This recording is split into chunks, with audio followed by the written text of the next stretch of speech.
Well, honey, happy Friday. Yes, honey. I'm just now leaving my sister's viewing, and y'all, let me tell y'all something right here. Let me tell y'all something right here, honey. This experience that I must talk about. Okay. Y'all know, okay, that you guys are my family. You're an extended family of mine. Can we just say you guys are distant cousins and sisters, honey? You doing? And but anyway, so I don't do funerals. I don't do viewing of bodies. I don't do that. The last time I see them alive, that's how I want to remember them. But this is my sister, so this is different. People I always tell people this. I feel like your real family is the ones that came from the same, vagina and penis, and or that grew up in the household with you. So this is my sister. This is my sister that we grew up together. We did a lot of stuff together. So y'all, let me tell y'all what my mama did. I thought I was gonna be going there, seeing my sister, and paying my respects and leaving. Honey, as soon as I walked through that damn door, my mama said, hold your sister up so that I could fix her hair. I said, honey, no, she didn't. But I'm glad I got over that, y'all. Because like I said, I never touched a dead body. Never seen a dead body. I've only seen spirits. Never seen a flesh that's not with a spirit in it. I've never seen that. Not in person. It was very surreal. The makeup artist did my sister makeup so good, y'all. My sister looked so beautiful. Her hands, people talk about, my hands. And I want to say this. My sister was a cisgendered woman. Okay, if you do not know the terminology of cisgender, I mean biologically born. My sister was an inch shorter than me.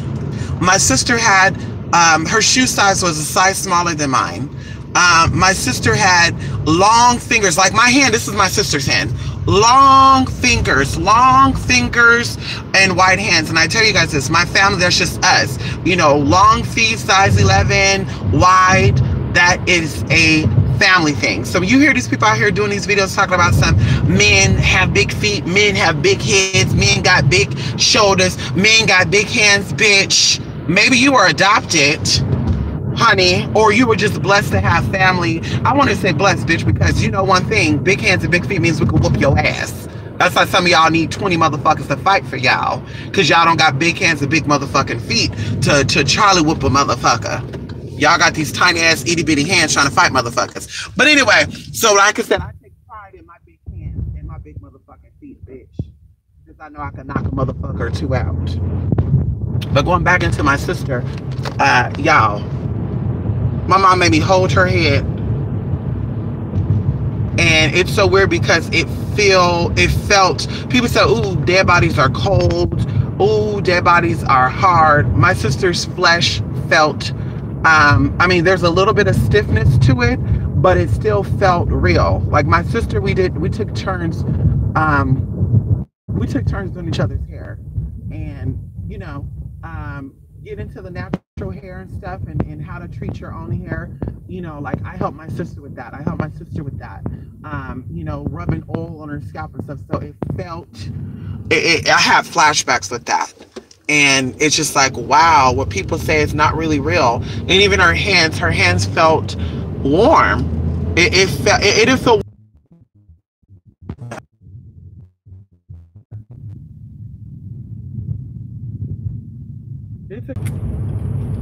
So back to what I was saying, honey, experience for me. That was an experience for me. I guess touching my sister's hair for the last time, and love Chipotle. That was the last place I seen out was Chipotle, and yeah, this was a long but good day. I'm glad I did it. Tomorrow's a whole nother story. Honey, I'm rocking some 4-inch high heels, and I'm just like, girl, I'm wearing white and 4-inch high heels. Bitch, two things. I like wearing heels only when I'm twerking a little something. But anyway, and white, I don't like wearing white. why get too dirty too quickly, honey? I do too much. So I'm like, shit, that's gonna be a challenge. But like I said, honey, if you never touched flesh, it is flesh. It is an experience. An experience. And being there with her body, there was a whole bunch of stuff coming up. And I'm just like, oh my God, so crazy. That's the reason as well why I don't do I don't go out. You feel everybody's, like everybody's, like it was crazy. And the people that were coming in there, is like my sister was saying, fake. Nope, get that bitch away from my shit. I kid y'all not. Listen, one of my relatives are there. That's all I'm gonna say. One of my relatives is there. And I kid y'all not, it came through like an inner voice saying, don't let her touch my head. And right when I said that, I saw the relative of mine like kind of move their hand back, and I was like, oh shit.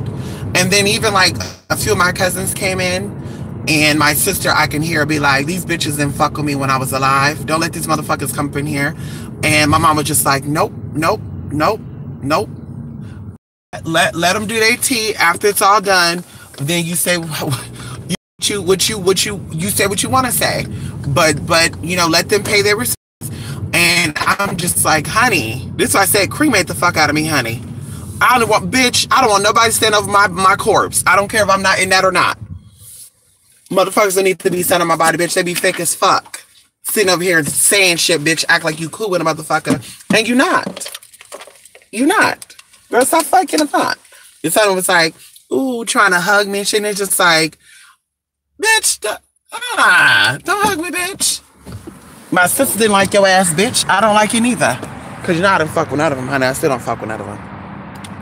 They said, we know you don't really bother nobody. You don't really mess with people. I sure don't, because I don't want to bite my tongue, bitch. If I got a problem with you, I don't want to have to watch what I say, because I don't watch what I say. I say what I say, and if you check me, bitch, go ahead. I got brothers that will check ass back, and a mother. Hold on.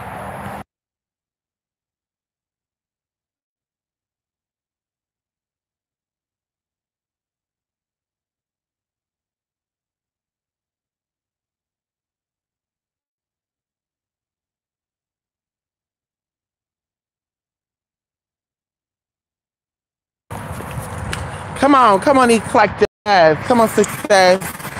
Come on, Lotus. Yes, honey, go ahead. Come on, do need some soy sauce.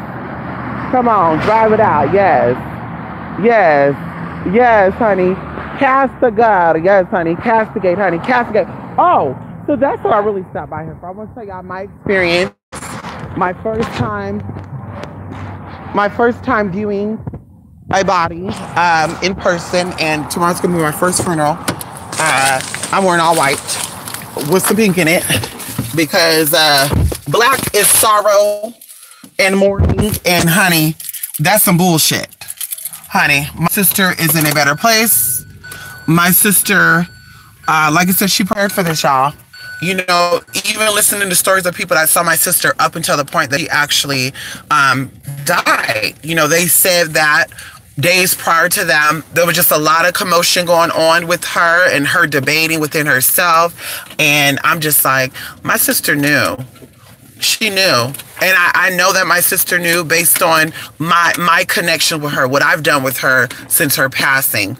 And even going into her thing today, people are like, you're holding up so well. And I'm like, yeah, because you guys are thinking about it as a physical thing. This is a spiritual thing. It's a process, and I understand this process. And you know, yes, physically, you know, they're not there, but spiritually they are there. You know, they are there, and they'll always be there. You know, that whole they're connected to your heart. It's a very serious, real thing. But like I said, she prepared herself, and that's what makes me feel like, oof. My baby sister was so smart. She was so smart, honey. Oh shit, it's not gonna work at that gate. Damn. Yeah, I gotta go walk Anubis before. So, listen. So, I wanted to castigate for a minute. You know, can I castigate for a minute here? And it's probably not gonna work at this gate. Hold on. Let me see what it'll let me in. Hold on. I think I got the gate key. Hold on. I think I got the gate key, ma'am. Hold on, ma'am. I think I got that gate key. Hold on, y'all. You know, because they program your key for certain games. Nope, it's not gonna work. Ain't that about a bitch? Ain't that... Hold on. Ain't that about a Jiminy Cricket? So I want to stop by here because, of course, I think that people always do. They listen to what they want to hear, then they keep it moving. And that's cool. But I'm coming by here to say this. All spirits have to have feminine and masculine. Okay. So.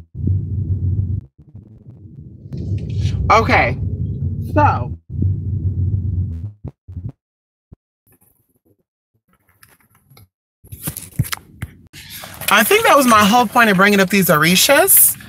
And the Orishas that I mentioned.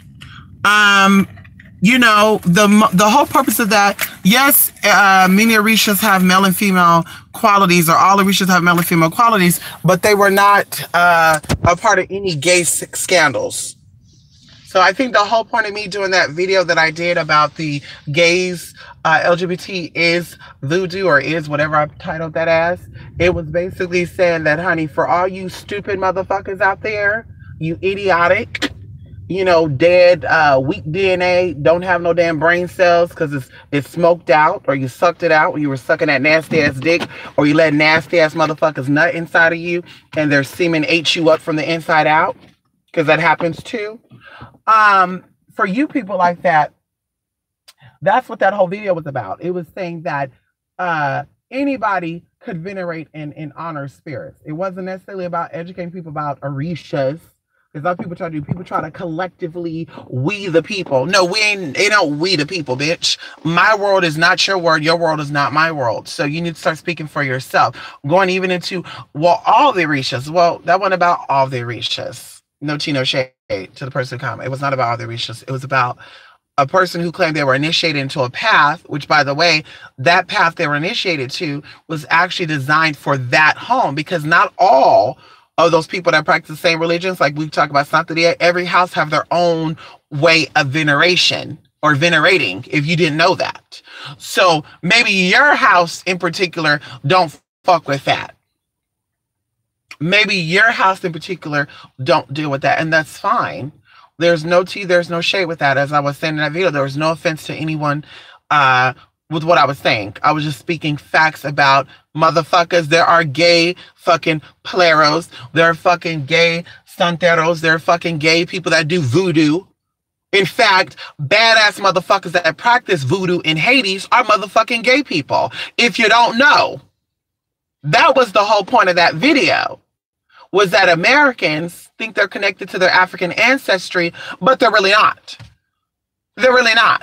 And I think even one of them tried to break down a little science and say, well, you probably had a tribe mix-up. You probably had an ancestor that came from South Africa or the Ewe tribe, and then you brought to America that you start fucking with this tribe, and these two tribes are funky, so that's why you have mental problems or spirits fight within you. Girl, that's the biggest motherfucking load of shit I think I ever fucking heard. Although your ancestors influence who you are, the main person who influences who you are is you. Those 1 point something odd million cells, those are the most important cells. So if they are funkin', that's where you came in, you being the middle person, you being a combination of those people. You will be the peacekeeper. And if you don't know, the middle child is the peacekeeper.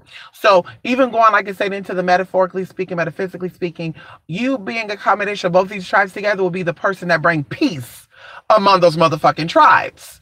Even going into interracial dating, people fucking got that shit twisted up too. If it wasn't meant for a white man and a black woman to date, then God would have made it to where a white penis could not be entered into a black vagina. Like, I'm so sick of humans trying to think that they can outsmart God. That's what irritates me about you people. Like, for real, for real. That's why I don't fuck with people.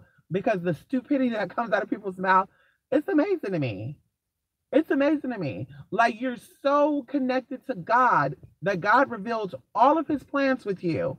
All of her plans with you. All of their plans with you. To where, well, I'm against white and black. God didn't make that. That wasn't meant to be. If God wanted man to lay with man, then he would have made it to where man can have babies. That's not true. That's not true. Everybody has a purpose. Everybody has an agenda. So you can explain why two men are not supposed to be together or two women are not supposed to be together because a woman, it takes a man to make a baby. Then can you explain why there's women out there that cannot have children? Genetic women? Cisgender women? Can you explain that? Doctor? All these fucking experts on other people's lives and sexuality. Girl, I was sitting there looking at this video today of some dumb ass bifocal, and now I gotta go in on him, bitch, because before he can sit and talk about anybody, honey, I gotta read him because we all know his time is coming too. I can see the sickness right in his damn face. That face is bleeding spiritually, honey. He's about to go too, and I'm not gonna say nobody's name, but just know his time is up as well. And this motherfucker over here talking about some anybody that want to be a gay ally, y'all got to rethink yourself because a lot of these motherfuckers are perverts. And I'm just like, why do y'all keep reiterating this bullshit that gays are perverted when a lot of y'all that were molested and raped was raped by your own daddies, your own brothers, your uncles, your pastors who were married. So I want to understand, where do you get that concept from that because a man likes another grown ass man that he is a pervert? Then, well, if he's into another man, then he's also into animals, and if he's into animals, he's also into little kids. Like my personal take on that, knowing psychology, and I'm just telling you from a psychological point of view. When someone want to stress that gay people or someone outside of themselves is possibly the target, or should I say the predator, you got to really look at them. Like, if you're not a gay man, brother, and you don't know how gay people think because you're not gay, then how you know gay people are pedophiles? And then they could break it down to you and say, well, I just know. No. I need you to explain that to me. How are gay men and gay women and transgenders perverts because they're different from the norm? Going into, like I said, the comment about gays should not be doing your work and heterosexual people, you have to be careful about gays doing your work because that's a different type of energy. You are so disrespectful to your ancestors. You are so disrespectful to your indigenous ancestors. Like I said, that's an example of motherfuckers being whitewashed, sort of say, being oppressed, being having self-hate projected onto them. If you do not know, I'm going to educate you about a few things. Many indigenous tribes and ancient tribes actually honored and venerated two-spirited people. And we talked about this. We talked about the tribes in America. We talked about the Navajos, which, by the way, the Navajos have actually made a lot of prophecies, honey. We talk about the Mayans. We talk about a whole bunch of these other beings that respected and accepted two-spirited people. Now, yes, it's a little different now because back then two-spirited people would be with each other. It wasn't, I got to go out and get some, excuse my French, but I got to go get some straight dick. Let me go turn out this straight man. And it was still going down then too, though. These men were sneaking out then having sex with two-spirited people. You already know that. You already know that, girl. Stop playing with yourself. This ain't new. Ain't nothing new under the sun. So, going into that, if you're claiming that you're native blooded or you're saying that you're indigenous, but yet you're speaking about anti-homophobia or anti-homo, anti-trans, then you obviously didn't know your culture. You obviously, because I remember even from one point in time, they said that men don't get their ears pierced. And I'm thinking to myself, like, girl, in what culture? In what culture? Because a lot of the indigenous tribes, men got their ears pierced. Honey, we're talking about men that went out and hunt. Okay, hunted. And men don't do that no more.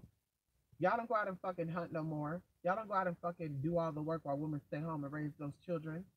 Y'all don't do that shit no more. So we're talking about manly Man, honey, we're talking about when men were actually men. They were wearing fucking earrings, girl. You used to talk about men don't wear earrings. Yeah, honey, that's that shit. That's that brainwashing shit, honey.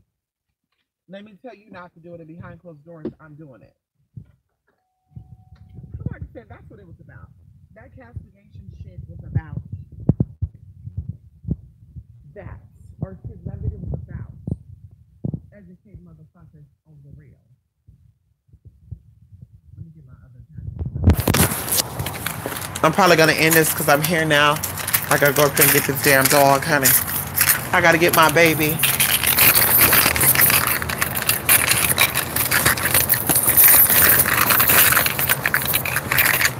Uh-oh. Okay. I was like, did I forget my damn keys there? I don't think I took anything out of my pocket. Come on. It's back right. Am I muffled? Come on. They're on practice. Come on. They all got their own practice. You know that. Eclectic, you know that too. That's what I'm saying. You could tell these real, I was initiated. Were you?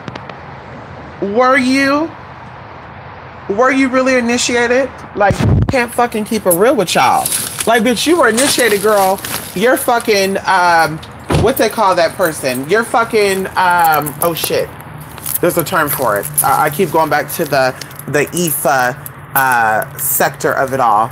But your head would be like, honey, no. You're humiliating yourself. You need to get up off that camera. So what, you got initiated, then you left the house? Or you got kicked out the house? Okay, that's what everybody say. Everybody said they were in the house, got kicked out the house. And I'm just like, honey, sometimes it's rightfully so. Because motherfuckers get a little bit of knowledge and act like they know everything. No tea, no shade. Motherfuckers get to know about apples and apple seeds. And they'll be like, I know everything now. Yeah. You know, I went to the nail shop a few days ago, right? Yeah. I went to the nail shop and the nail tech was telling me that the people that she did nails for opened up their own nail shop. And she said, yeah, we would talk about nails, but I never knew they knew how to do I never knew they knew how to do nails. And I'm like, oh my God, I feel like that with my people. Like there's people that came to me for spiritual stuff. And then all of a sudden, honey, they're a leader. Like girl, oh, I've been doing that for years. Oh, really? If you're doing that shit for years, sister, then why did you pay me $360 to do some work for you on very similar topics? Like, that's what I'm trying to figure out. You know what I mean? That's what I'm trying to figure out, sis. Girl. Don't let these motherfuckers trick y'all, honey.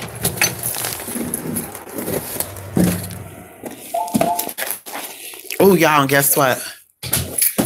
I bought some cinnamon, some lemon plug-it-ins just in case. Just in case I was going to be emotional. Lemon makes you happy. Buddy. Let me get my baby out. Hold on, y'all. Let me get my baby. We're going to talk. Okay. But yeah. Like I said, a lot of motherfuckers don't be knowing shit. A lot of motherfuckers don't be knowing shit. And girl, they read a book on something and they experts now. They read something on someone else's opinion and now they're experts.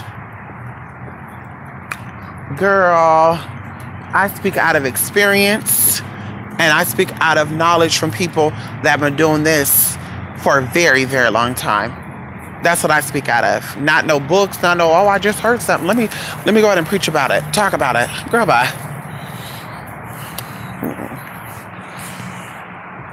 Hello, Gypsy Goddess. Yes. Yes, there you go. Mambo. Come on. Oh, the mat. Come on. There you go.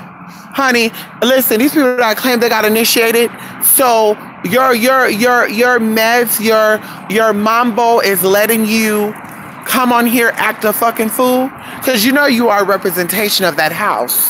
And just so you know, just like a coven, when a high priest Okay, because a lot of people think they know, you know, they're using pagan, Wiccan terms, but yet they're African spiritualists. I'm just a little confused of how that's possible. But anyway, they're using African spirituality and then using Wiccan terms and trying to convince people that they're African based, which is a fool. But then they're also not understanding that when you are a part of a coven or you're part of a house, you are a representation of that house. This is why your leaders, your madrinas. So you're trying to tell me that you, like, they're not reaching out to you saying, baby girl, something ain't right with you. Something is not right, sis. Hello? Like, it's crazy. Mm-hmm. What he want? What he want? Mm-hmm. I'm walking in Nebus right now. Come on, Gypsy Goddess. Yes. You just not work, so won't be right and just have to join in. What's tea? Come on. Come on. Thank you. Come on. Yes. Yes. Angelic DNA. Come on. Come on. Plant care. Yes. Yes, honey. Y'all. I had a very, very long day. I'm gonna be out probably for another hour or two, and I might be cutting it short tonight. My hair came, my dress is here. I think I need to go to Walmart and buy one more thing. One more thing.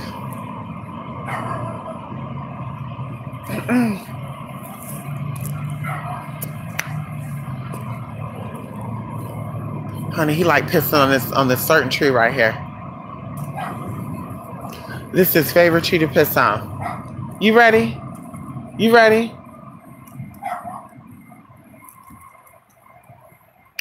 I hope y'all had a good Friday. I hope y'all had a good week, actually. I did say I'll be doing a video. I'll be announcing the winner for the early birds people, but we'll probably do that on Sunday because I totally forgot about the viewing today, and then tomorrow being the actual funeral services. And of course that's gonna take time. So I'm like, ooh, I don't want to overwork myself. I don't want to overdo myself, honey. So it'll be more than likely Sunday, if not Sunday, Monday, which is good because that'll give it time. Yeah, Sunday, if not Sunday, Monday. No, that's another dog. Eclectic. These dogs, they like smell baby. You know, because Anubis is a virgin. He's a virgin, honey, so they smell it. They're like, we smell virgin dog. And then they have like a little fawn colored dog.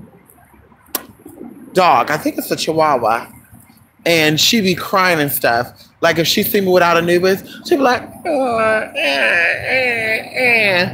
I kid y'all not. It's like she'll look. When they see me, she'll like look around and be like, like crying for Anubis. So she wants some of this, honey.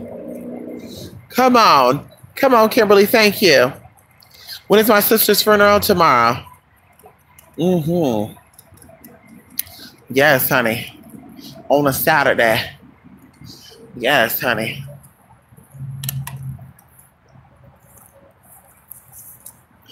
Yeah, today was her viewing. And we got her right. Her lashes look so beautiful too. They did her lashes good. They did her makeup. My sister was not a makeup person. She did not like makeup at all. But they gave her like a nice little nude lip. Like, what would I say? I won't say a pastel pink. It was like, how would I want to say it's kind of like this pink, but it was a little more, and a little hint of purple in it. Gorgeous. Lashes, they did her eyebrows. You know, because my family don't have eyebrows, honey. Okay. Two things that they do not have in my family is eyebrows and ass. Everything else they got, but eyebrows and ass they don't have. So yeah, they did her eyebrows. Like I said, she's look good. She looks really good. Yes, honey. Barron's Day. Come on, goddess. Come on, eclectic. Yes. Thank you, Kimberly. Thank you. I've seen a lot of roses I've not seen in years today. Many of them. And like I said, everybody was like, "How are you? How are you?" And I'm like, I'm definitely good, honey. I'm definitely good. I know what my sister is doing. I know where she's at. I'm definitely good. Definitely good. You know, your memories of them play back throughout in your head. It plays back over and over. Like when my sister was pregnant with her twins. Even with her older son, that pregnancy was easy. And as soon as she was at the hospital, can you watch him? Okay. And he stayed with me. I remember Lachey. I know Lachey remember this. Lachey came over and she's like, "Girl, let's go somewhere." And I said, "I can't. I'm watching my nephew." And she's like, "Girl, get his car seat and he can go with us." So we got his car seat, y'all. And my nephew was so hyperactive. He's actually calm now. He was so hyper, y'all, so hyper that he slid out he was sliding to get out. And even like when he stayed out with me, I would have to sleep on the edge of the bed so that he will not slide off because he would like scoot. Y'all, we're talking about it like 1 month old, y'all. He was scooped, honey. He was scooped. So I know when my sister was pregnant with him, she was very, very stressed. But now that he's older, like I say, he's not that way. But when she had her twins, I'll never forget that. She was pregnant with my twin nephews, who were born on winter solstice. If you don't know that, I don't think I ever shared that with you guys. But I have nephews that were born on winter solstice, and they're twins. And when she was pregnant with them, she was very, very like wanted to fight, y'all. I kid you not, she wanted to fight. And I remember I had this roommate who did not want to pay her bills. And I'm the type of person I handle shit on my own. But my sister found out and she said, I'm about to come over there and check her on her not paying her rent. I'm like, no. I said, girl, no, don't do that. I got this covered, right? So y'all, I guess I must have called my sister's phone by accident. Maybe this was spirit. My mama too. Now, my mom and my sister lived probably about 4 miles from me at this time. Why did I guess the roommate came down and was talking hella shit to me? Like, what you been doing all day? Sucking hella dick? Right? My sister heard all that, y'all. Why was they there already banging on the door? My sister was 7 months pregnant. Banging on the door trying to fight. My friend at the time had to help me stop my sister. Actually, I wasn't trying to stop at all because I wanted to see it, because I wanted to see if she was going to do something to my sister. Then my mom would have jumped in, then I would have jumped in. Because, bitch, first of all, you touch my pregnant sister, then you touch it. Then she called her family out. It was about to be World War III in that damn living room, y'all. I kid y'all not. It's about to be World War III. She was like, I called my family too. And my mom was like, call him. I'll be waiting. Call him. But, yeah, that was very, very crazy. But when she had them, you know, pregnancy with twins is very challenging, very difficult. That's why my grandmother had 2 sets of twins. And she said, nope, because the doctor said, if you keep having kids, they're going to keep being sets of twins. And my grandma was like, no, thank you. But having twins is very risky. And when she had my nephews, that pregnancy was risky. And there was a lot of checkups. And even when they were born, like they were in ICU, she was in there with them. And this whole situation, it bring back memories, and it made me think about how strong my sister, how strong she was. You know, even going into her last breath. My mom and my uncle was actually in the hospital room when my sister passed on, and it was as if my sister waited for them. So, like I said, those memories just keep playing back. How strong she was, how she fought. Even going for this year, it was a very challenging year for her. And she fought through until the very last part. And I told you guys, going on, dealing with my sister, doing her stuff, people can call it conjurings. I call it just elevating that energy of hers. I got a lot of insight on a lot of situations. And of course, like I said, a lot of things were revealed to me. Her whole purpose of getting the surgery that she got was for her baby daddy. And that's why I always tell people, don't do stuff for other motherfuckers, because at the end of the day, honey, it can cause you to lose your motherfucking life. It can cause you to lose your life. So, of course, everybody make their own decisions. I'm not going to judge my sister. You know, it's just a little sad that that choice caused her to lose her life at a young age. But, you know, like I said, that's my sister. I had to support her for her decisions. And even in the passing, you know, I'm going to miss her physically, you know, smelling her and doing things with her, and her sharing stuff with me sharing stuff with her. But, yeah, like I said, it's going to be a little hard, and even to grow up without her, to grow older without my sister. Because I always saw us years ago when we were kids. I saw us getting older together. I saw her coming to my wedding. I saw her being my children's godmother. I saw all of these things when we were younger. And as we grew older, our bond stayed the same. And then, like I said, when that surgery came out, I said, honey, no. Like, that's going to be some crazy shit. But anyway, yeah. Yes. Love you too, Eclectic, honey. Come on. What do your kids do? What do all kids do?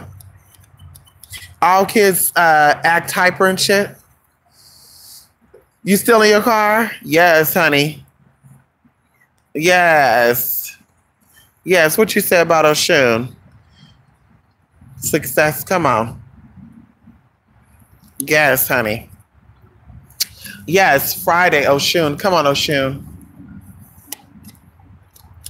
Numbers really do talk.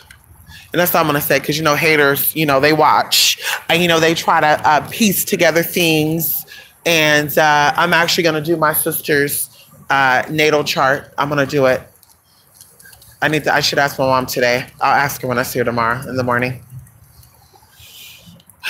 But yes, honey. Life-changing. But she's at peace. She loves everything. She loved her viewing. They bought lots of flowers, pink carnations, pink roses, a lot of pink everything, y'all. And oh my God, you know, pink is not my favorite color, but I do like pink. Lachey used to get crazy with that, because I said, girl, pink, pink, pink, pink. I did pink nails all the time. I wore pink a lot. She's like, what's your favorite color? You don't wear your favorite color. I know my favorite color is purple, but I love pink, I love yellow, and I love light blue, like turquoise. I love those. Those three colors are my favorite colors, and I can see those colors every day, all day. And like I said, they had a lot of pink flowers, and they were fresh, and you could just feel that energy. And I'm like, my sister, she, yeah. If she was here seeing herself, she would. If she was here physically seeing herself, she'd be like, bitch, I love that. I love this. Like, everything was good, y'all. Everything. Come on, Edibles. Yes, I do numerology.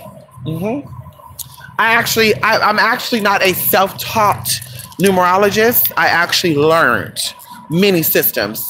Like I said, I'm not self-taught. So I didn't go get a book on numerology or Google numerology and then come out and teach you guys what I Googled or what I read in a book. I actually learned numerology from someone who's been doing it for a very, very long time. And even going into like the old school stuff. Like, they broke down a lot of stuff with me and what number vibrates what. And yeah, but yeah, I do numerology. And that's where you find your answers, honestly, is the numbers. I think God speaks through numbers. I always tell people that. People are like, what? Yeah, I think God speaks through numbers. Once I learned numerology and it breaks it down into the day, into the time, you know, and people just go by certain numbers. Like everybody talk about 1, 2, 3, 4, 5, 6, 7, 8, 9. But there's other numbers that vibrate different frequencies, and different numbers are connected to different celestial bodies and different experiences, and even going into like the days of the month, the days of the year. Everybody be like, well, I'm a Gemini, so all Geminis act like that. That's not true, because depending on the day that you were born on also influence how your personality is going to be. So that's also very important to know. Were you born on a Tuesday, Wednesday, Thursday, Friday, Saturday, Sunday? Who knows? Because even going into a Gemini or Sagittarius or Aries, Aries that were born on a Monday is going to be very different from Aries that are born on a Tuesday, even if their birthday is on the same day. Okay? Even if it's on the same day, I mean, they're both born on December 18th, right? If they were born on different days, like this year, December 18th was on this day, the next year, like they're not going to have the same personalities, because of course, these other planetary energies influence how they were going to become. And also going into taking away energy, because sometimes when you're born, you have a takeaway. They're similar to blood. Blood have negative and you have positive. You have negative ions, you got positive ions. So not all things are adding to. Some things actually take away. So depending on the day you're born, the time you're born, also will hinder you from moving forward and or doing certain things in your life. But like I said, people don't think about that. Everybody just, you know, it's going to happen. Oh, well, I see 7 here, so this means that. No. Everything has a flip to it, baby. All the numbers, 1, 2, 3, 4, 5. You got positive and you got motherfucking negative. And depending on, like I said, you have to know how to read charts, and you got to know what days, and you got to know all that shit. You will know if that plus that 33 on them was a positive or it was a motherfucking negative. Going even into people that were, whatever your number is, 7s. That could be a positive number. That could be a negative number. So it depends on the positioning of the stars and the energies when that person was born and when that person went out. Will dictate a whole bunch of shit. If you're going into the afterlife and going into the realms and going to what lineage line they were connected to and going into what spiritual connections they have, like all of that shit adds up and makes sense. Your sun setting to your sun. Okay, I was going to say it backwards. Your sun rising to your sun setting. It all influences who you are and where you come from.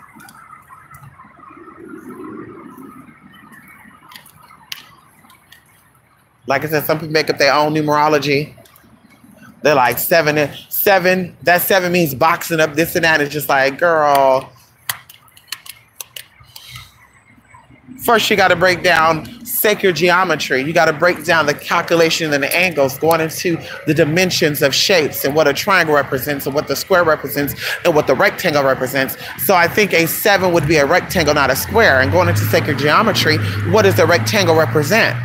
And if you break down the word rectangle, what does that mean? So like I said, people just go off of their own shit. They make up their own shit. Well, 7 is a box, and 4 is a box, and 9 is a box, and 10 is a box. And it's like, girl, and 11 could be turned into a box. And it's like, yeah, but that's not going to be a square if 7 is turned into a box. It's going to be a rectangle, mama. So a rectangle is not boxing no motherfucking energy. A rectangle is basically like a runway. How you doing? Okay, so that's why 7 is high. It's a high frequency number because that's a runway. That is an escape route. That is an elevation. That is a step. Steps are rectangular, not square. So boxing is 4 corners that are even. Rectangles are 4 corners or 4 sides with 2 smaller ones and 2 longer ones. And the longer ones are the same size and the shorter ones are the same size. Now, breaking down the ratio of those walls is a whole nother thing. But like I said before, motherfuckers think they know numerology, then they come out here and they speak that fucked up rhetoric, honey, and people who don't know about it believe in it and say, oh, she knows what she's talking about because she said that number comes out to this and that. Then it's like, okay. But then you look at people's life. And I always tell y'all this. Don't take people's word face value. When people tell you shit, you look at their life. You look at what you know about them. And what some people do is, too, when they know that their time is up or people are about to expose their shit, they come out and they be honest and say, well, I got to open about this. There was nobody who was weak enough or weak to save themselves, whether it was 20 years ago, 30 years ago. You were a grown-ass woman. You are a grown-ass woman with her own mind. You cannot sit here and tell me anything about saving grace. Honey, a bitch that could not properly court a man or a woman to have children with cannot tell me about courting and how to do that shit properly. A woman who, and we could say a woman or a man, who cannot, a person who cannot manage to keep themselves afloat. And they might say, well, it was this and that, it was that. Well, honey, if it was this and it was that, then your spirits are weak. And you out there telling people about their spirits, you need to get your spirits up, bitch. On top of that, not even going into the extra shit, your spirits they represent your frequency. They represent internal sources. So if those spirits were fucked up, that means you fucked up too. And then I want to see a doctor's letter or the fact that you went to a psychologist, if you went to one. And I want to see that you were under medical treatment and or you have people to break down your brain. Because going into psychology, a psychologist's job is to listen to you, which they're studying your mind. And then they take out pieces and put pieces back in. So psychologists are actually healers. So if you're breaking down mentally, or if you've been through experiences that were traumatic that caused you to have breakdowns, seeking a psychologist will actually allow you to view things from a whole different perspective. And where you were weak, the psychologist can make you strong. Now going into counseling that has consoling. When people console someone, they're not really breaking down and piecing together. That's why psychologists, counselors, and therapists actually are 3 different titles. They're 3 different professions, right? They're 3 different areas of study. So, like I said, honey, if you've been through that and you're out of that now, let me see a letter from a doctor saying that they helped to reprogram your brain. And then I'll be like, okay, sis, you got that. But now you've been through that shit, bitch, and you got up, you came out and the spirit put you back down. It's like, honey, something in that mind ain't right, because your mind and your heart attracts all things. So if the mind is fixed, but you're still experiencing that, that means the heart is fucked up. And I think the heart is the most important thing to heal anyway, because that's what you're going to always be connected to before you incarnate, while you're incarnated, and after you incarnate. Everything that brought you pleasure, that made you feel some type of contentment, because even they said too much joy weakens your heart, believe that or not. So it's okay to go through things. It's okay to be angry and to express things in a certain way. But anyway, I'm gonna go into all that. Like I said, that links you with things, your heart chakra. That is the most important thing outside of your brain. It definitely absorbs, it replenishes, it restores. It also rejuvenates. What are you doing? Okay, you ready to go in? Because I gotta go. Yes, honey. Yes, Izili Frida. Come on. Come on, eclectic. I like 5 is shit number. 3 5s in my life plate. I noticed it. Yes. People also know neither. Oshun is 5, 10, 15, 20, 25, 30, 35, 40, 45, 50. And if you look up these actual ages that people become, for those of you who've surpassed all the numbers I just said, look back and see what you were doing during those lives, during your life, during those years. Excuse me, not lives. I feel like I've had many lives in one. I feel like chapters are lives to me. You catch that drift? Okay. I feel like, honey, I've been everything but some things. Who you doing? But yes, Oshun number is 5, and I love it. I love it, honey. Yes. Rebel, redefine things, liberating, finding yourself, freeing oneself. Wait, come on. No. This motherfucker yawning, y'all. He's tired. You tired? Wanna go night-night? Wanna go night-night? You tired? Let's go night-night.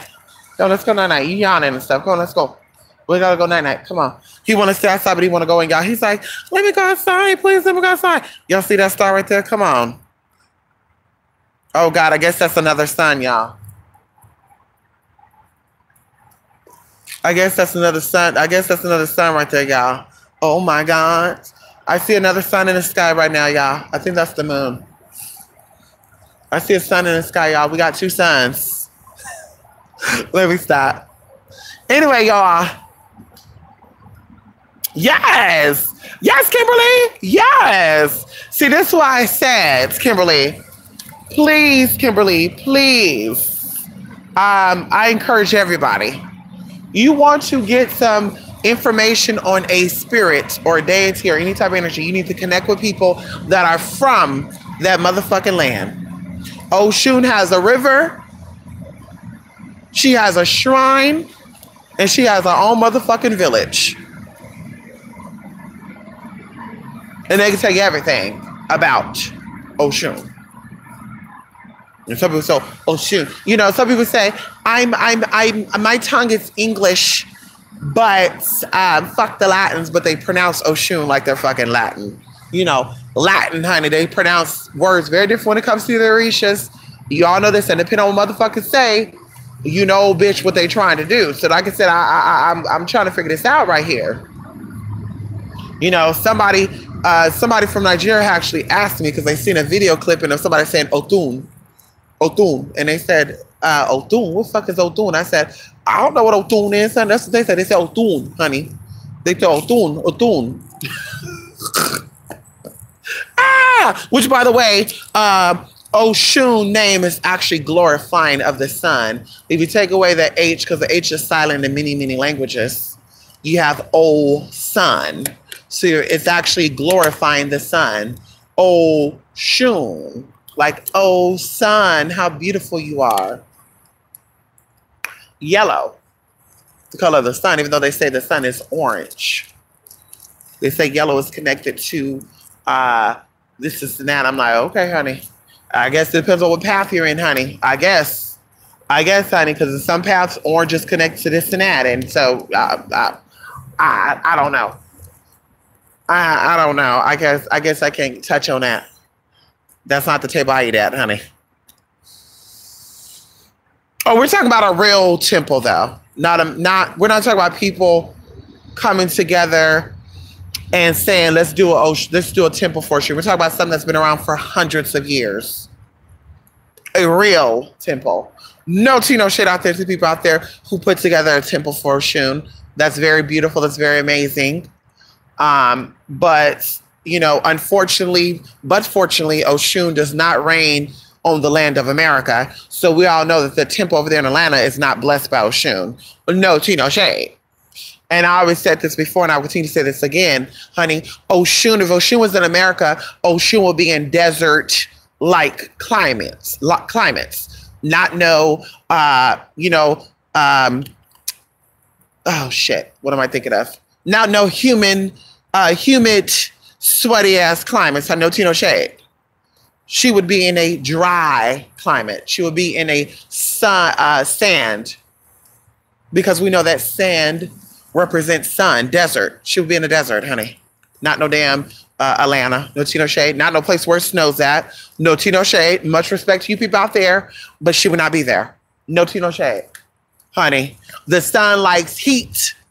The sun likes dryness. She is definitely the queen of fresh water. Well, like I said, every energy has a positive and a negative, a right side and a left side. So she would be in the desert where the sun never motherfucking set. In the desert, honey, you can see the sun in the sky even after it supposedly sets. So there you go.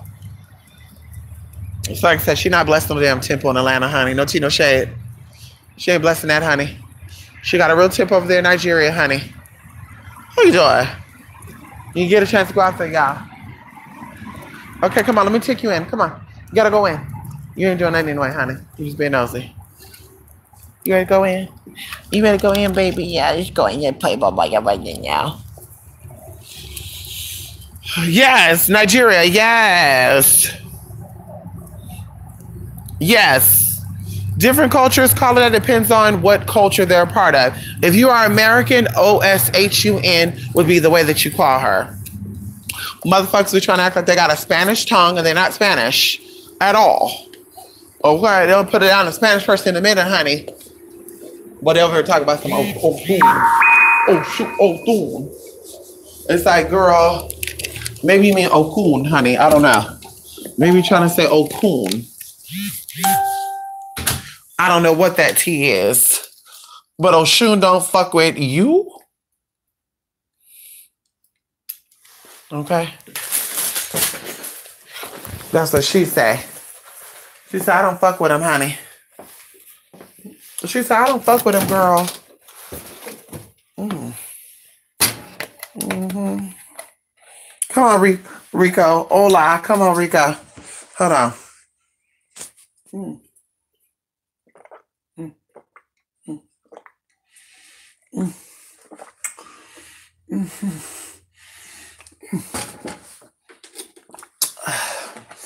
Mm. Oh, God. Ooh. Mm. Mm. Mm-hmm. Mm-hmm. Baby think I'm staying. I'm leaving, honey. I'm leaving, honey. You think I'm staying. You're like, baby, you staying, honey? No, I'm leaving. I'm leaving. Mm.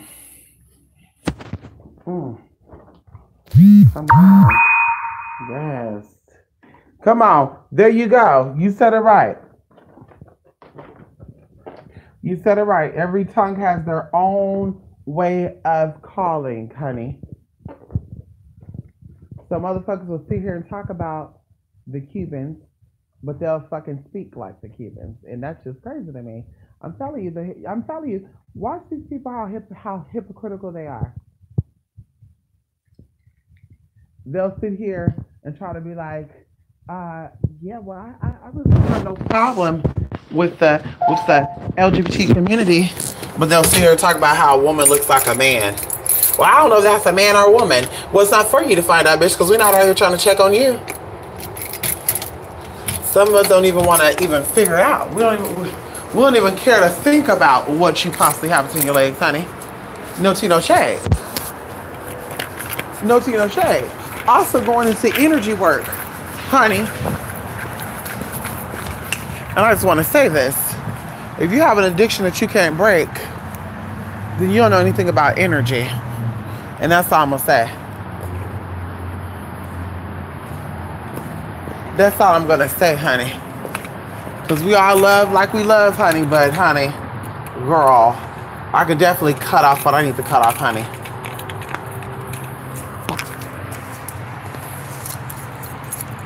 You know what I mean?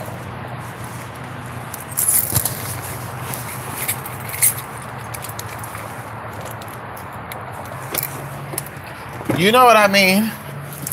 I could definitely, if I don't want to eat hot Cheetos no more, I could definitely cut that shit off.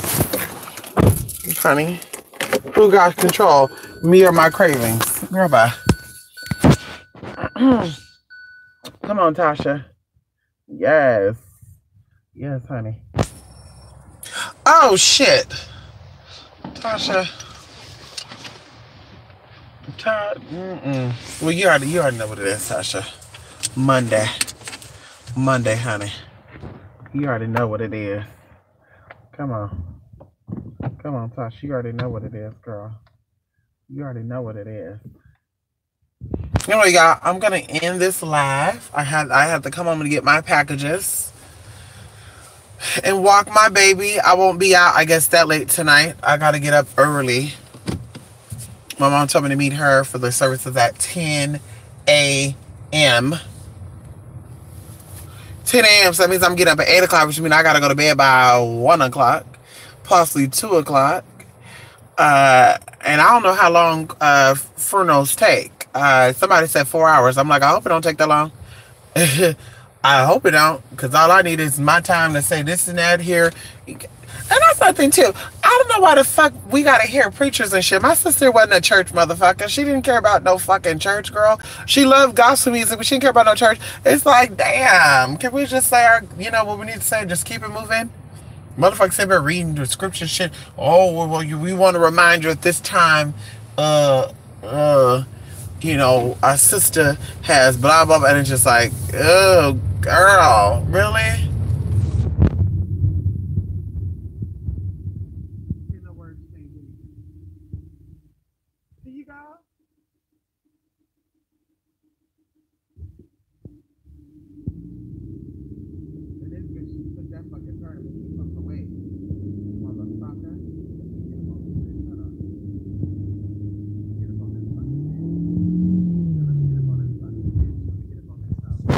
Anyway.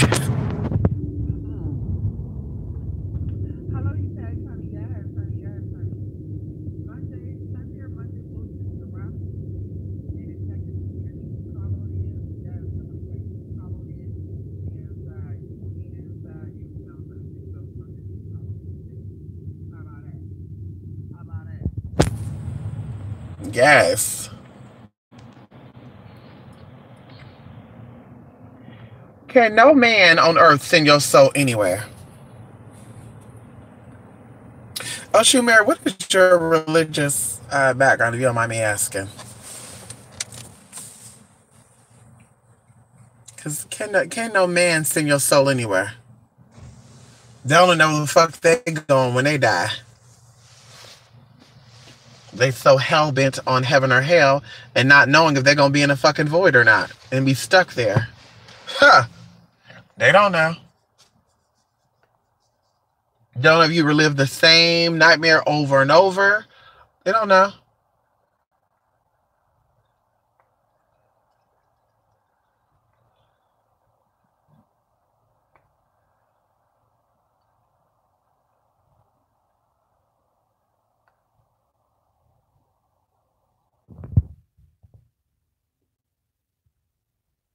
You think black people are much bigger than melanin? No, I don't, EPEC. No. No, I don't, EPEC. I don't think that black people are more spiritually superior because of their melanin. I don't think that. This is what I believe why people have that concept. Because they think that in America, EPEC, you know, black folks endured a lot of racism and a lot of issues. So they're saying that takes a lot of strength. That takes a lot of spiritual, because we know that our real strength comes from spiritual strength. So they have that right. But I do not think that black folks are more spiritually powerful than white folks are. I think that there are also some weak black folks, like there's some weak white folks. Because a lot of people don't really know their path. They don't know who they come from. They don't know their heritage. They don't know their truth. A lot of them say African pride, black power, and they motherfucking asses haven't been to Africa, or their ancestors have been in Africa for thousands of years. And we're not talking about 1,000 years ago, maybe 2,000. We're not talking about that. We're talking about, was your grandmama from Africa? Was your grandma's mother from Africa? Was your grandmother's mother from Africa? Her mother. So, bitch, you here for 3 or more fucking generations, bitch. You're not motherfucking African. Let the Africans that are from Africa that title, that are there, that been there, that went through the wars, that been fought, that been attacked.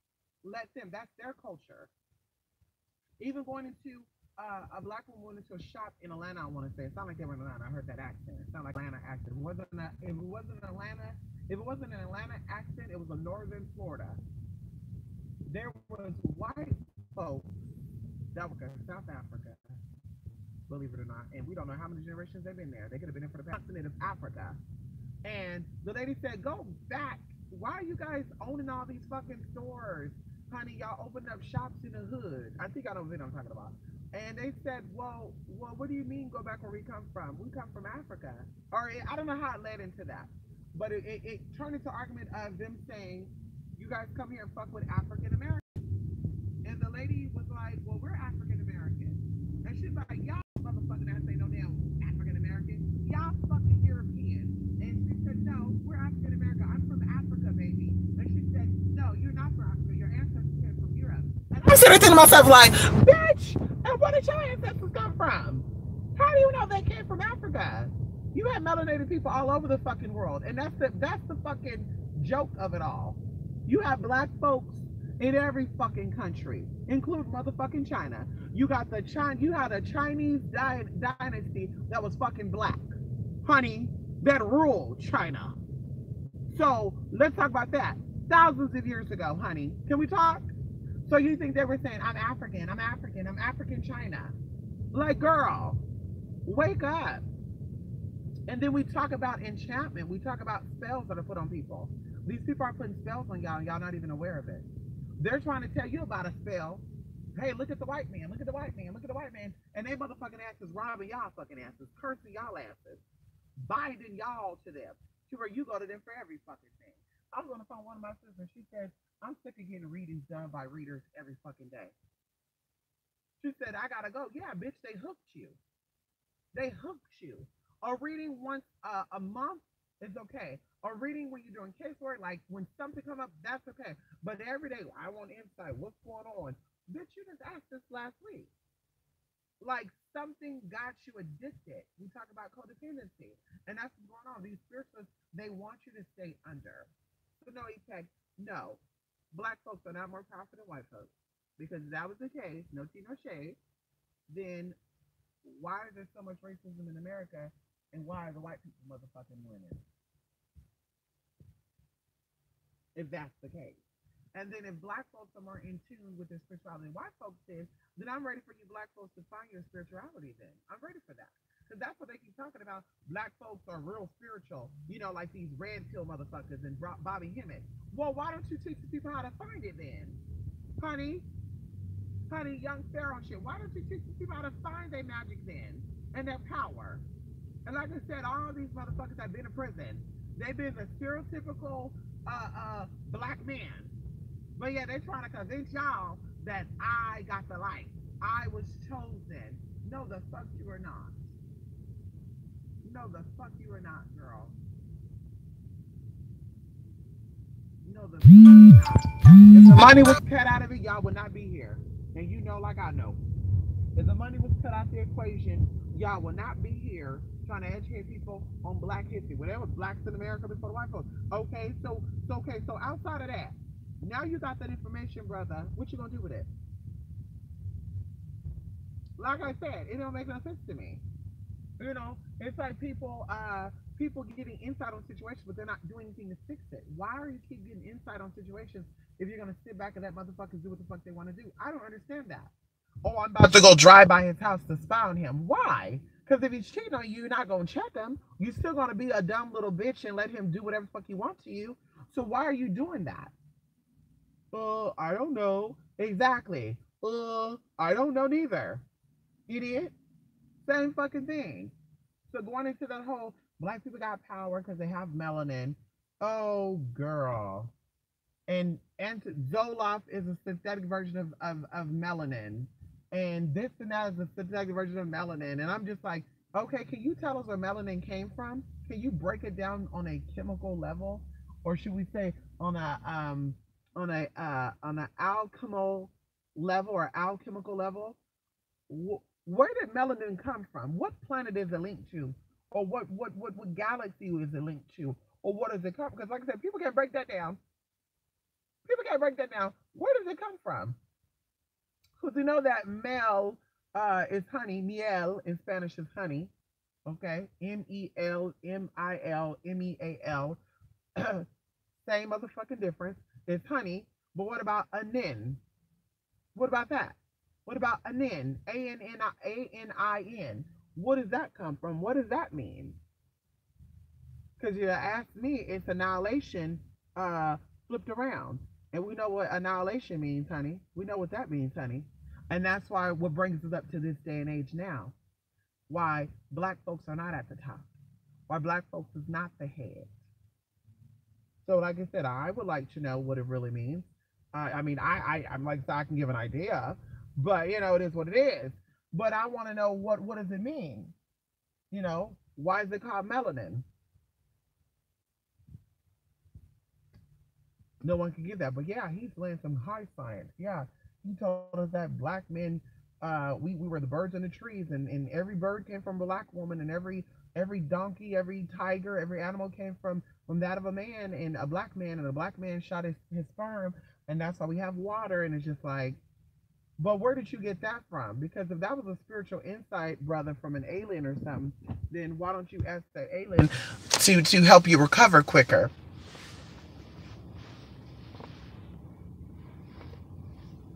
For those who, you know what I'm saying. You know, why don't you ask the aliens to help you to recover quicker then, honey? Come on, Sabrina, how you doing? Listen, so you're on the other side, Oshun Mary. Bobby Hemmett don't like LGBT. So how do you like Bobby Hemmett, but he stands for ignorance? I'm just a little kid. I'm starting to think you're a troll, Oshun Merritt. I think you're a troll. Just like we were talking about Clyde Anderson telling black folks that they need to watch out for gay people because gay people are getting all the benefits and the rights that they should have got. And you had spirituals out here talk about some, they're pro Clyde Anderson and they like how he was pro-black, but yet he's anti-gay. Bitch, you can't be lukewarm. You gotta go. You gotta go. You cannot be lukewarm. You cannot like Clyde Anderson because he spoke truth about black people, but then say, well, I don't agree with him he said about gays. It doesn't work that way, baby girl. That's that lukewarm shit. That's that spiritual of confusion shit. And that's what I don't fuck with people. That's that underhand bullshit. Like that spiritual that'd be like, yeah, she, but yeah, she's here and talk about transgender people. But you don't care for transgender people, girl. Girl, you don't like yourself. That's why you let these men nut in you. And they didn't have respect for you. That's why they nutted in you, got you pregnant, they left your ass. Because you had no respect for yourself. So that's why you sit on this computer act like you don't have respect for other motherfuckers. Because you have respect for yourself, then you would have got nutted up by a motherfucker who respects himself and respect you. So when you had your motherfucking kids, he would have stayed right there. A lot of people are blessed to have men that chase them down. That don't want, no, bitch, if you take my kids from me, bitch, I'm coming after you. Some people have been blessed to have a man like that because you're fucking with a man who loves himself. A lot of people, and I'm not judging you, are sleeping with the wrong motherfuckers. Motherfuckers don't like themselves and y'all sleeping with them. You men too. Having babies with women that don't love themselves. That's crazy. So, like I said, honey, woo, girl, I'm not a fan of Bobby Hemmett. Some of the shit he was speaking was definitely, because I know Bobby was connected to some shit. But of course, as many people do, when they're rejected and kicked out of certain societies or certain groups, then all of a sudden, I want to expose. I want to create a scandal. Because I was once a part of that, and because they did not want me, I said, well, bitch, let me teach you a lesson. It's very similar to when you go to McDonald's, you love McDonald's all these years, you go to McDonald's, you try to say, hey, let me get some free barbecue sauces. And they say, no, we need 25 cents. What? Then all of a sudden, you go online, you make a fake-ass review over some fucking barbecue sauce. This place is nasty. They got roaches. Their food is fake. They got slime in it. The same shit is in their french fries, sauce, and breast implant. And it's like, girl, people been eating McDonald's since the motherfucking 50s and fucking 60s, girl. At the end of the day, girl, if you don't eat it now, bitch, it's in your blood still because your mama ate it. Guarantee she ate it. Your mama ate it. And if you didn't get the plastic in you from fucking McDonald's, you got the plastic in you from the fucking food you eat. Bitch, you can't outrun. Bitch, you can't outrun your destiny. It's meant for you to go, bitch, from dying of plastic. That's where you're going to go. Bye. You're going to go, girl. Listen. I don't deal with Bobby Hemmett at all. He's very much anti-gay, which make me think a lot of things about him. And not just Bobby Hemmett, a lot of them. They always bring up something with gay in it.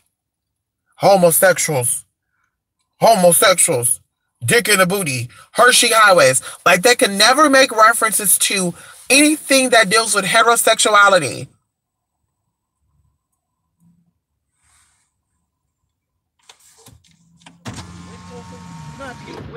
Yes, make a U-turn and go straight down March Lane, straight down, all the way. Okay. And then make a left on Montalban. Okay. Yeah. You from out here? Yeah. Okay, I saw your license plate from Utah. Yeah, no, it's a rental. Okay. Yeah. What's that picture on your car about? For my Snapchat. Your picture? Uh-huh. Oh, okay. Yeah. What's your name? Mia. I'm Ricky. Nice to meet you. Are you from here? No, I ain't from here. I came to visit in France. From where? From over there in Pittsburgh. Oh, okay, that's why. What is it? Where at? You can park right here? I don't know. You can park right here. So what you going to Winco for? Meet up a friend. Okay, yeah. Can I park up to you? Uh-huh.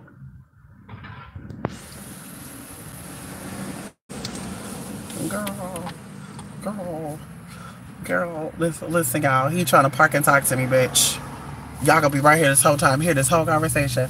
Hold on. He think he gonna try to get something, honey. Y'all gonna listen to this whole conversation. Hold on. Hold on, eclectic. Eclectic, because I'm not getting out of my car. Eclectic, hold on. How do I get out of my car, girl? Hold on, let me lock it. Eclectic, let me make sure this door's locked, girl. Hold on, eclectic. Wait a minute. What are you gonna, yes. Who you Snapchat with? I'm on YouTube. Oh, right now? Okay. Let me get your number. Okay, you got a pen and paper? Yeah. Is I messing you up anything?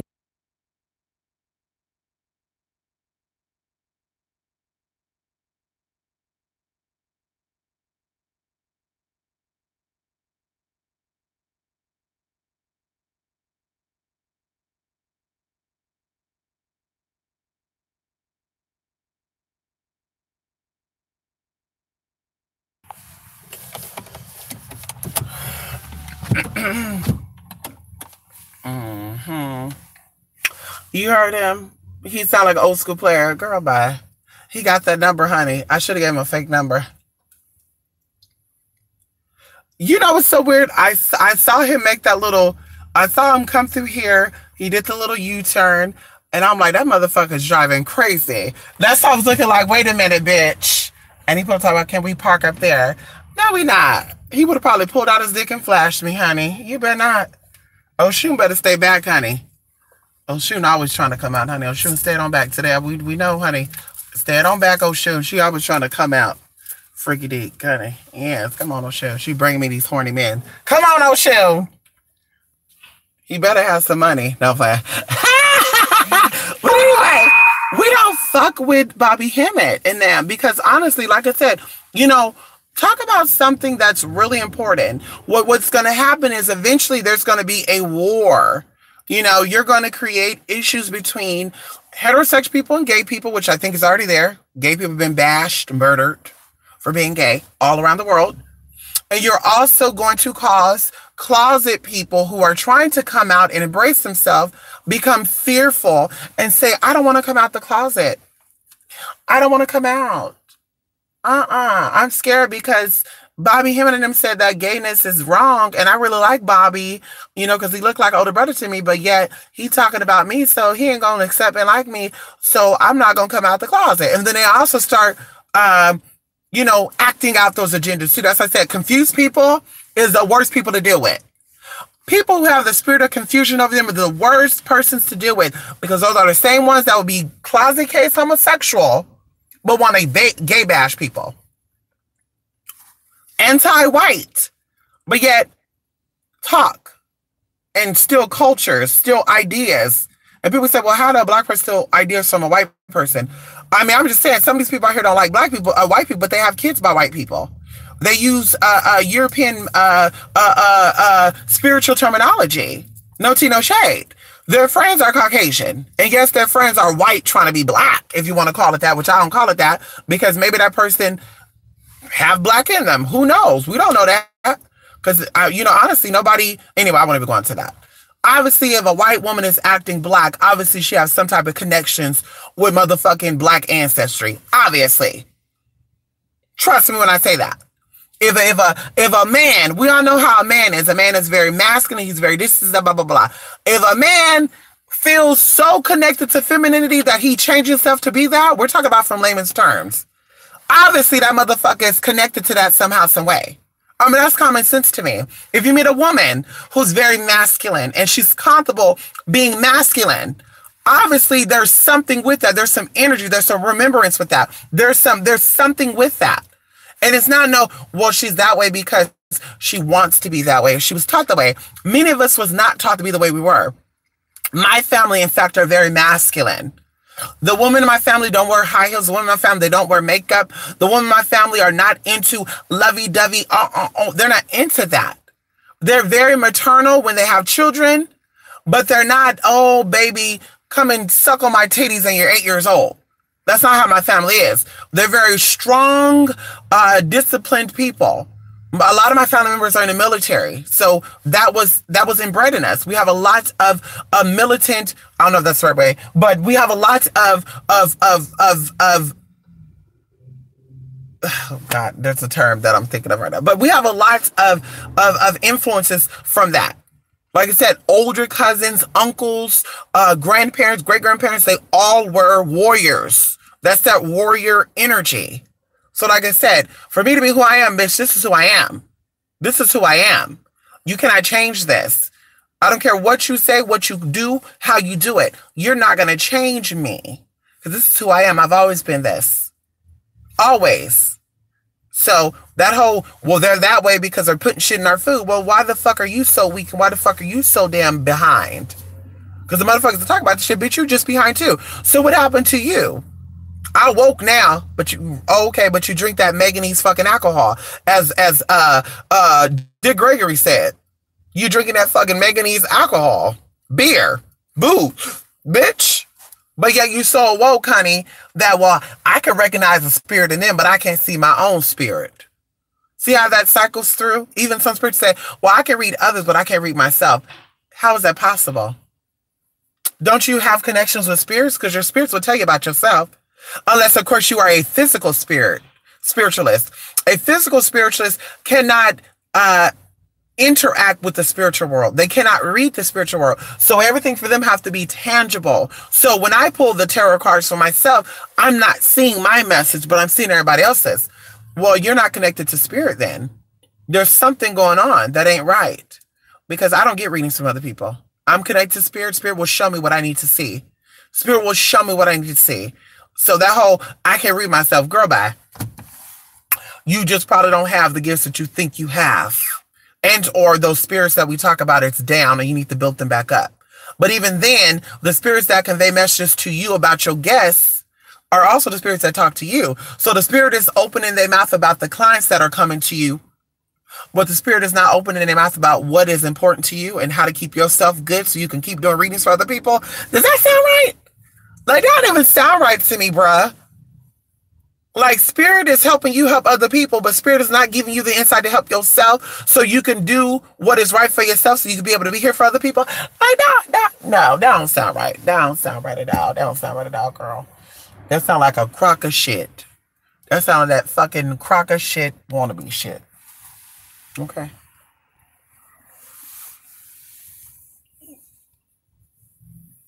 Listen.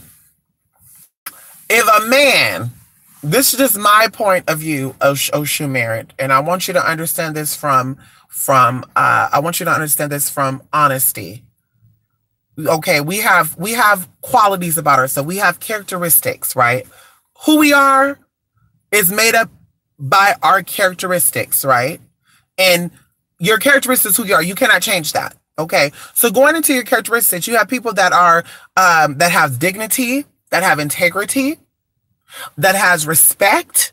And those are three characteristics in people that you want to look for because they're always going to keep it real with you and you're going to always know who they are before they're coming. You're going to see them come before they come. And that's always a good thing. When you don't know if people are real or not and, oh, I don't know, they're a little shaky, you got a problem. But going into this, people that have dignity, that have respect, that have integrity, when they speak from a place called the heart. And you're not going to spew ignorance, malice, darkness, unless that is in your motherfucking heart. So going into the Bobby Hemmets and these people that you say, well, I don't got to take all their teaching. Once you spew ignorance out of your heart, once you spew darkness out of your heart, once you spew malice out of your heart, without clear intention, bitch, everything you say is a discredit. I don't, girl, it's out the window. When Bobby Hemmett and all these people start bringing up gay and homosexuality and this is a sin and getting fucked in the ass is demonic and eating if a woman scissor another woman is demonic and all this other shit and that alchemy and this and that, blah, blah, blah. When they start speaking on that shit, everything else they said went out the motherfucking window, Shun. It went out the window because everybody is wholehearted. You're either all the way hot or you're all the way cold, Oshun. There's no lukewarm. There's no in between. Bobby Hemmett, according to you, is a lukewarm person because you said, I don't agree with all of his teachings.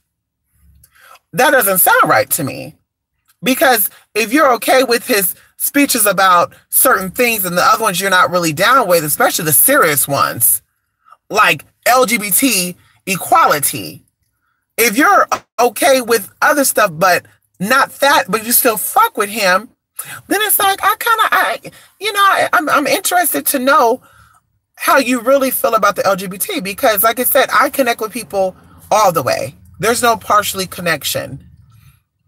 And as I said, when people bring me new spiritual people, I pay attention until I see something. I said, no thanks. Going into some people like, I won't say no names, we'll just say WP, beautiful women, truthful women. Honey, there was a lot of good stuff in the beginning. But I said, before I say something, I want to sit back and I want to watch. And now as time is going on, there's a lot of messiness. And I'm like, if you're a grown woman, you don't get messy like that. Especially going into Oshun. Oshun is very graceful. Oshun is very poised. Oshun is very womanlike. Oshun is a queen. So anybody who's coming to be the daughter of Oshun or connect to Oshun is going to be those things. You're not going to represent only the ugly quality of Oshun. Messy. Starting up shit. So going into that, I have a hard time believing that some people are connected to Oshun when they're grown-ass women acting like little girls. My point in being myself is to reveal the shit to people. If motherfuckers can't see the truth for what it is, that's their problem, not fucking yours. What it looks like to me is that you're trying to expose motherfucking competition so that your light could shine brighter. Educate your people the way you educate them and keep it moving. You don't got to prove a point to nobody. Anybody could sit up here and talk about that. Information that we talked about last year was revealed years ago. The information that we talked about this year was revealed last year when people first started coming to my channel. But the people that was bringing it, I was telling them, no, it's not the time. So like I said, that shit could have been exposed. But then it looked like to me, I don't have hate in my heart. I don't have to hate on people to get ahead, because what is meant for me will always be for me. So I looked at that as trying to get ahead and doing it in a nasty way. But then, of course, things got nastier, so we had to fight fire with fire. But if nobody did anything to you, but yeah, you're digging up people's shit, just dig up shit to say, well, I want to show you proof that these people are not real, then you, in the end, look like a fucking hater. Because motherfuckers ain't gonna believe you. That's why I didn't do it. Motherfuckers got to see for themselves. That's why we have a lot of old clients coming to us. We got a lot of old friends coming to us communicating and saying their experience. And as I said, a lot of these bitches are motherfucking hateful. But I'm not going to sit here and expose shit. And yeah, well, this is the phone conversation. They recorded the phone conversation and they played the recording to me. I heard the bitch say exactly what she said about autistic kids. But a lot of you people ain't going to believe that. And you're not going to know that. And even though I was to play the recording, how long will the recording be out here before they try to report it to get it taken down? Of them speaking about overactive and autistic children. And it's like, bitch, you're not even a doctor. How dare you fix your mouth and tell this woman about her autistic child and give your point of view on that shit? And you're not even a fucking doctor, girl. You're a fucking cement smoking, piping up, rolling ass bitch. I said it, bitch. You lived behind those cement walls most of your damn life. 20-something years, girl. You know, let me stop. Well, I'm actually transgender, not gay, so that's a whole totally different thing. Oh, shoot, merit. Gay people and transgender people are two different things. And that's the thing about you heterosexual people that you guys can understand. Lesbians are very different from gay men. Gay men are very different from transgenders. Transgenders are very different from whatever. Okay? It's not the same thing. It's a very different thing. Now, you may see that same thing because it's all alternative. But, yeah, honey, that's a little offensive when y'all do that shit, too. But if somebody say that you act like another black woman, then you're upset about that. Or they say you act just like that, bitch. Well, what? Yeah, it goes both ways. So yeah, I'm transgender. That's a whole nother topic, honey. My ID say female, honey. I have the rights of heterosexual people. And I'm not saying that to boast and throw in shade on anybody. But honey, I'm a female according to the government. So I can get married legally. I can do everything that you could do. Oh, shoot, married. I could do that as well. Except for have children. That's fine too. That's fine. Y'all can have kids neither. That's fine. That's how I'll be like my auntie Yemi, honey. I'll be like my auntie Yemi, honey. She can have kids neither. How you doing?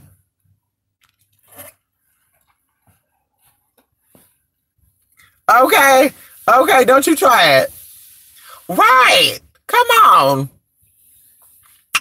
Yes, yes, eclectic. That's how I am too. Like once you start speaking knowledge, I'm like, okay, so is the knowledgeable stuff that Bobby Hemming is talking about is someone else's knowledge? And then the hate that he talks about gay people is his own knowledge? Or is the knowledge he speaks about the galaxy stuff, is that his own knowledge? And then the gay stuff that he speaks about is someone else's? See, that's questionable. It's very questionable. And like I said, we like in people what reflects back to us. If you're an honest, loving person, you like honest, loving people. When you're fake, fraud, and phony, you're going to like fake, fraudulent, and phony people. So that's why I said everybody has their own niche. But going into anybody, if you're an honest, loving person and somebody portray any type of hate, you like, bitch, I don't fuck with that. You got to go. And like I said, that's what made me get a nasty taste in my mouth about Bobby Hemming and all them. They were talking about a lot of good stuff back in the day. I've been watching Bobby Hemming since 2008. I heard about Bobby Hemming actually in 2003 originally by one of our old friends. His name was John. We had a family friend named John who would bring up the New York people, blah, blah, blah, blah. Because I told you we know people from New York. Queens. I think I told you that. We grew up with a lady from Queens, New York. Jamaica, Queens, actually. And she moved over here and we grew up with her daughter and everything. Beautiful, beautiful, beautiful black woman. Very beautiful. Beautiful, beautiful, dark skin and healthy. Even to this day, when I seen her today, I was like, oh my God, girl, you preserved your fucking skin. Beautiful, beautiful, honey, beautiful. But like I said, I've been looking at Bobby Hemming since 2008. I'm like, oh, they speak some good stuff. You know, if it's not truthful, it's a good theory, right? Because nothing is factual. But when we actually started hearing the gay Hershey Highway, and they like to get popped in their ass, I'm like, that's not a bad thing if they want to get popped in their ass.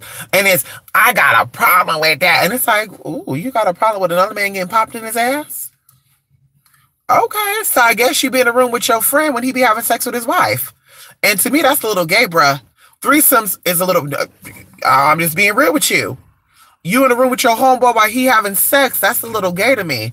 You watch porn, that's a little gay to me because you're seeing a penis going out of a vagina. I don't care how much you were looking at that vagina. You see those penises too. Because, I told y'all, I'm open-minded, so I don't mind seeing a vagina or a penis. And when you look at porn, sometimes you can't help but look at those penises because it's like, what the hell? So it's like, girl, you can't tell me that you sit here and watch this shit and why I'm totally straight. Okay, honey, that's probably your issue with gays. And then maybe some of them don't like gays because they were molested. Maybe they were molested and they don't want to talk about it. Because a lot of men, just like women, when they're molested and they're violated, they don't want to talk about it. Because they don't want to be judged for being weak. And that's how one of these guys on YouTube, I forgave his little anti-gay comment, and I'm keeping it pushing because he admitted that he was molested. So I could see why he's gay hated. Like, he do not like gay people. Because he had a gay man that was in the closet molesting him. So that's hate that he's projecting. The hate that he got, he's projecting it back. But like I said, on the other hand, it's like, bitch, if you never experienced that shit, why are you so hateful for gay people? And it's just, I guess something I'll never understand.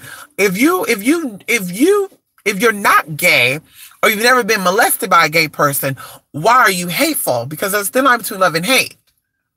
So it's one or the other. You dislike gay people because either you're gay yourself or you were molested by a gay person. You were hurt by a gay person.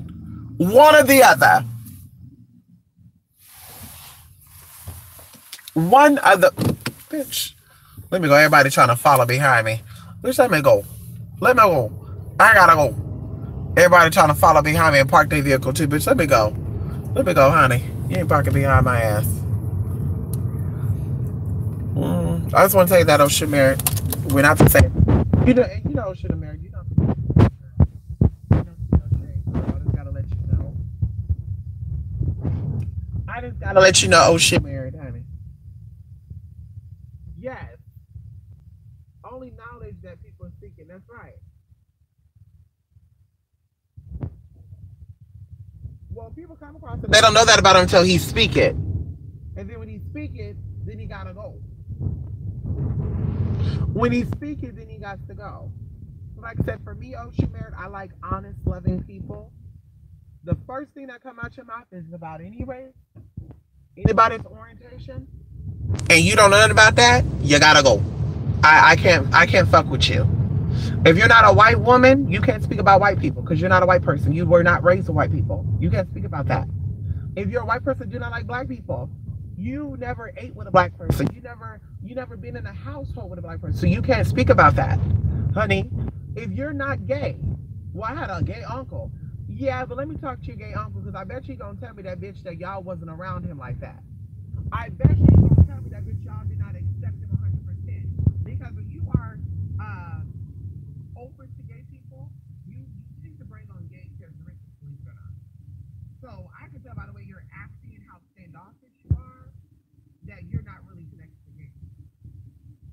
That's why when Lotus came in here, Lotus said, yes, my friend is a transsexual, and she was saying not all transsexuals, by the way, identify as being female either, just so y'all know that. So that's why you can't really correct when they say he, because maybe he's okay with that, like Madison. Madison is okay with people calling her he. But me on the other hand, bitch, I've been a female all my motherfucking life, but you gonna say she. But Lotus, that's how you know that Lotus really loves and respects the LGBT community, because Lotus she has that tongue in her. She get up on that phone, you'll be like, honey, is this a cunt sounding transgender? What is this going on? And that's a beautiful thing. Like I said, she has that tongue. And it sounds right on her. It's not like she's crying. Some people, they don't like gay people, then they act like they like gays. And they're like, funny, Miss Thing, and it's like, girl, that just sounds funny as fuck. That's not your tongue, girl. Stop acting like that. That's not you, girl. You don't like LGBT, girl. Stop playing. You sound like it, honey. Y'all like the money. Y'all like that gay people are fun. Y'all don't really like gay people like that, girl. Y'all don't like them in their. Okay. Is my mic, honey? Is it still low? Come on, Andre. Come on, Andre. Long time no see. Where the fuck you been, Andre? Andre, where the fuck you been? Andre, where the fuck you been? I have my hands on the mic. Can I put the hands on the mic? Can I put the hands on the mic? Can I put the hands on the mic? Hey. Y'all, ooh, y'all smell so good right now. I'm wearing Chanel something, I don't know. And I also mixed some bayberry. I got some peach on, and I got some bergamots. You know, today is Oshun Day, so I gotta wear something for her. And honey, it smells explicit right now. I said it explicit. It smells explicit. I meant to say exquisite, honey. But you know my tongue get tight sometimes. I'm gonna say exquisite. I smell very exquisite, honey. But we'll say explicit. We'll keep it at explicit, girl. We'll keep that tongue at explicit like that. Like that. Ooh. What? People look grumpy today, honey. Is it the holiday? Motherfuckers don't like the holidays, do they? This motherfuckers look angry today. Bitch. Nigga, I will get this motherfucking bear mace out. Bitch, stop playing with me. Or run you over, bitch, and run. Y'all have to turn off the YouTube if I ever have to do something like that.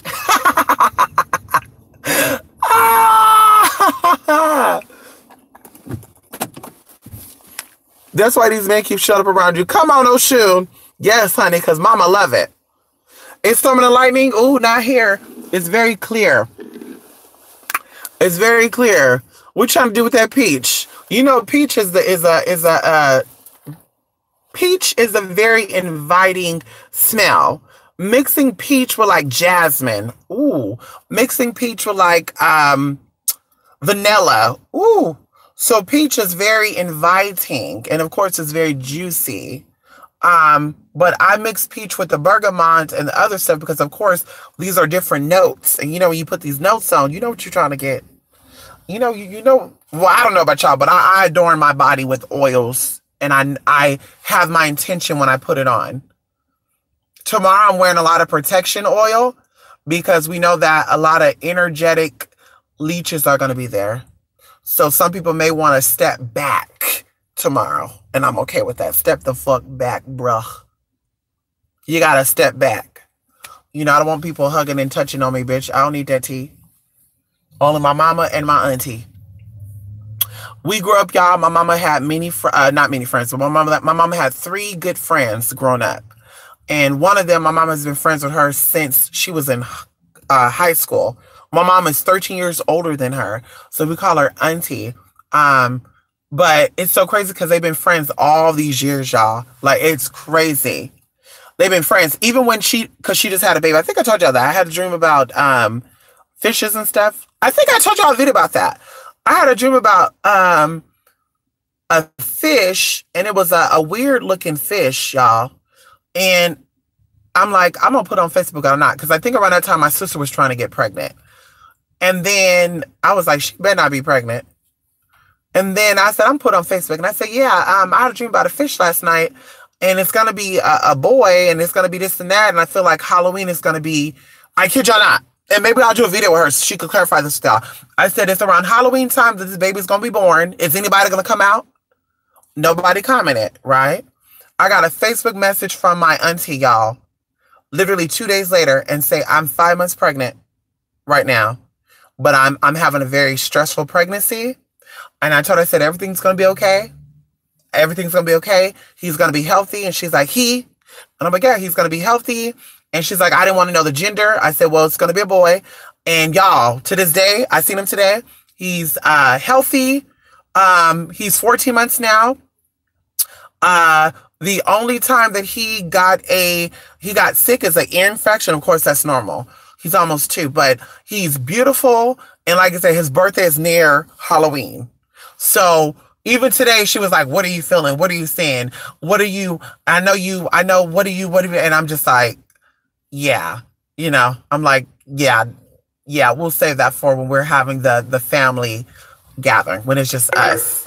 But yeah, honey, they're still friends though. But she said that my mother, and I never knew this, when she had him, who he's actually my god brother, my mother was in there with her having the damn baby. That's how I know my mom was a midwife too. Girl, my mom is talented, honey. I'm telling you, those Sagittarius, honey, they're very talented, honey. Don't let anybody talk about a damn Sagittarius. I love Sagittarius, honey. My mom's Sagittarius. I love Sagittarius people. My aunties are Sagittarius. I got cousins that are Sagittarius.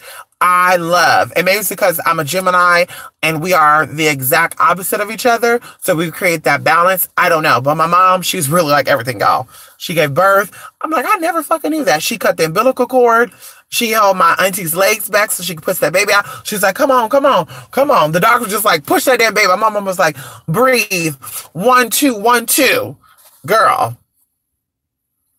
And she's Ethiopian. This girl, she's Ethiopian and Jamaican. Her dad is Ethiopian. Her mom is Jamaican. By the way, that's why I said I have nothing against, I got nothing against people. When people are trying to, spin this narrative that I hate black women or dark-skinned women, I'm like, honey, I grew up with dark-skinned women. Honey, I got some aunties by my grandfather and his other wives that are dark-skinned that I love to death. I got cousins that I love to death. I got people that I grew up with that were dark-skinned and very, very beautiful. So, bitch, I like all beautiful people. Dark, light, everybody have their own unique beauty. Now, motherfuckers who don't take care of this stuff, bitch, I got a problem with you. Bitch, don't try to spin that narrative. Well, this motherfucker don't like women. Right. So what is my mom? What is my sister that just passed on? What is my best friends? I'm just a little confused because I could have sworn lesbians are women who like women. And all my friends have always been lesbian growing up, by the way. So I have very butchy, I have very butchy characteristics. People will say manly, but I think it's butchy because I've had lots of lesbian friends growing up. I had Jeanette as a kid.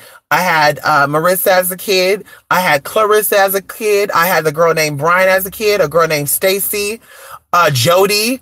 Like I had a lot of lesbian best friends or friends growing up. So yes, girl, bye.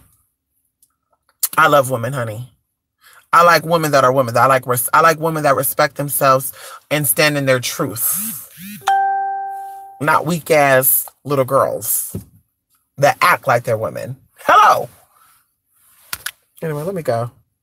Come on, Dea. Yes. How is it natural for people to be gay and have gay relations, but natural for straight people to have sex other than for right? Plain care. That's a question I ask all the time too. That's how I ask all the time too, Plank here, is how is it natural for heterosexual people to have sex without making babies? Because we all know that sex is for procreation. And the Bible talks about shacking up. That's what I'm saying.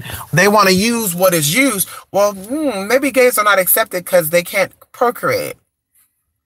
Okay, some of y'all ain't procreating either. Some of y'all don't want kids, but y'all don't fuck 200 women. Can we talk about it? Some of you don't have children, and you've had pussy many times. So what's that? What's that? What's that? What's that? What's that? I gotta ask that again. What's that?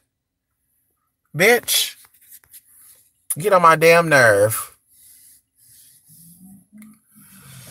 What about Venus and Sagittarius Leo? Come on, honey. Come on. You got Venus and Sagittarius Leo? Is that you, Plank Hair? Come on. Come on, Tasha. Yes. Yes. Oh, yes, eclectic.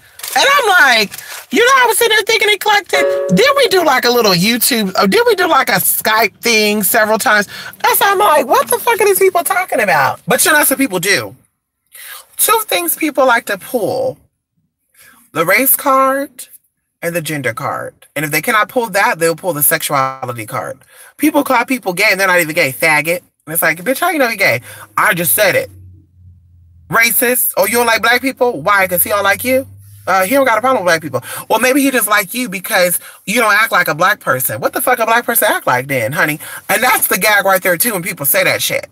So there is a way that black people act then, right? But when a white man say that who doesn't like black people, then y'all want to fight him. So what is it? Or, well, you actually sound like you're white. You actually sound like you want to be white. Excuse me? What the fuck does sounding white sound like?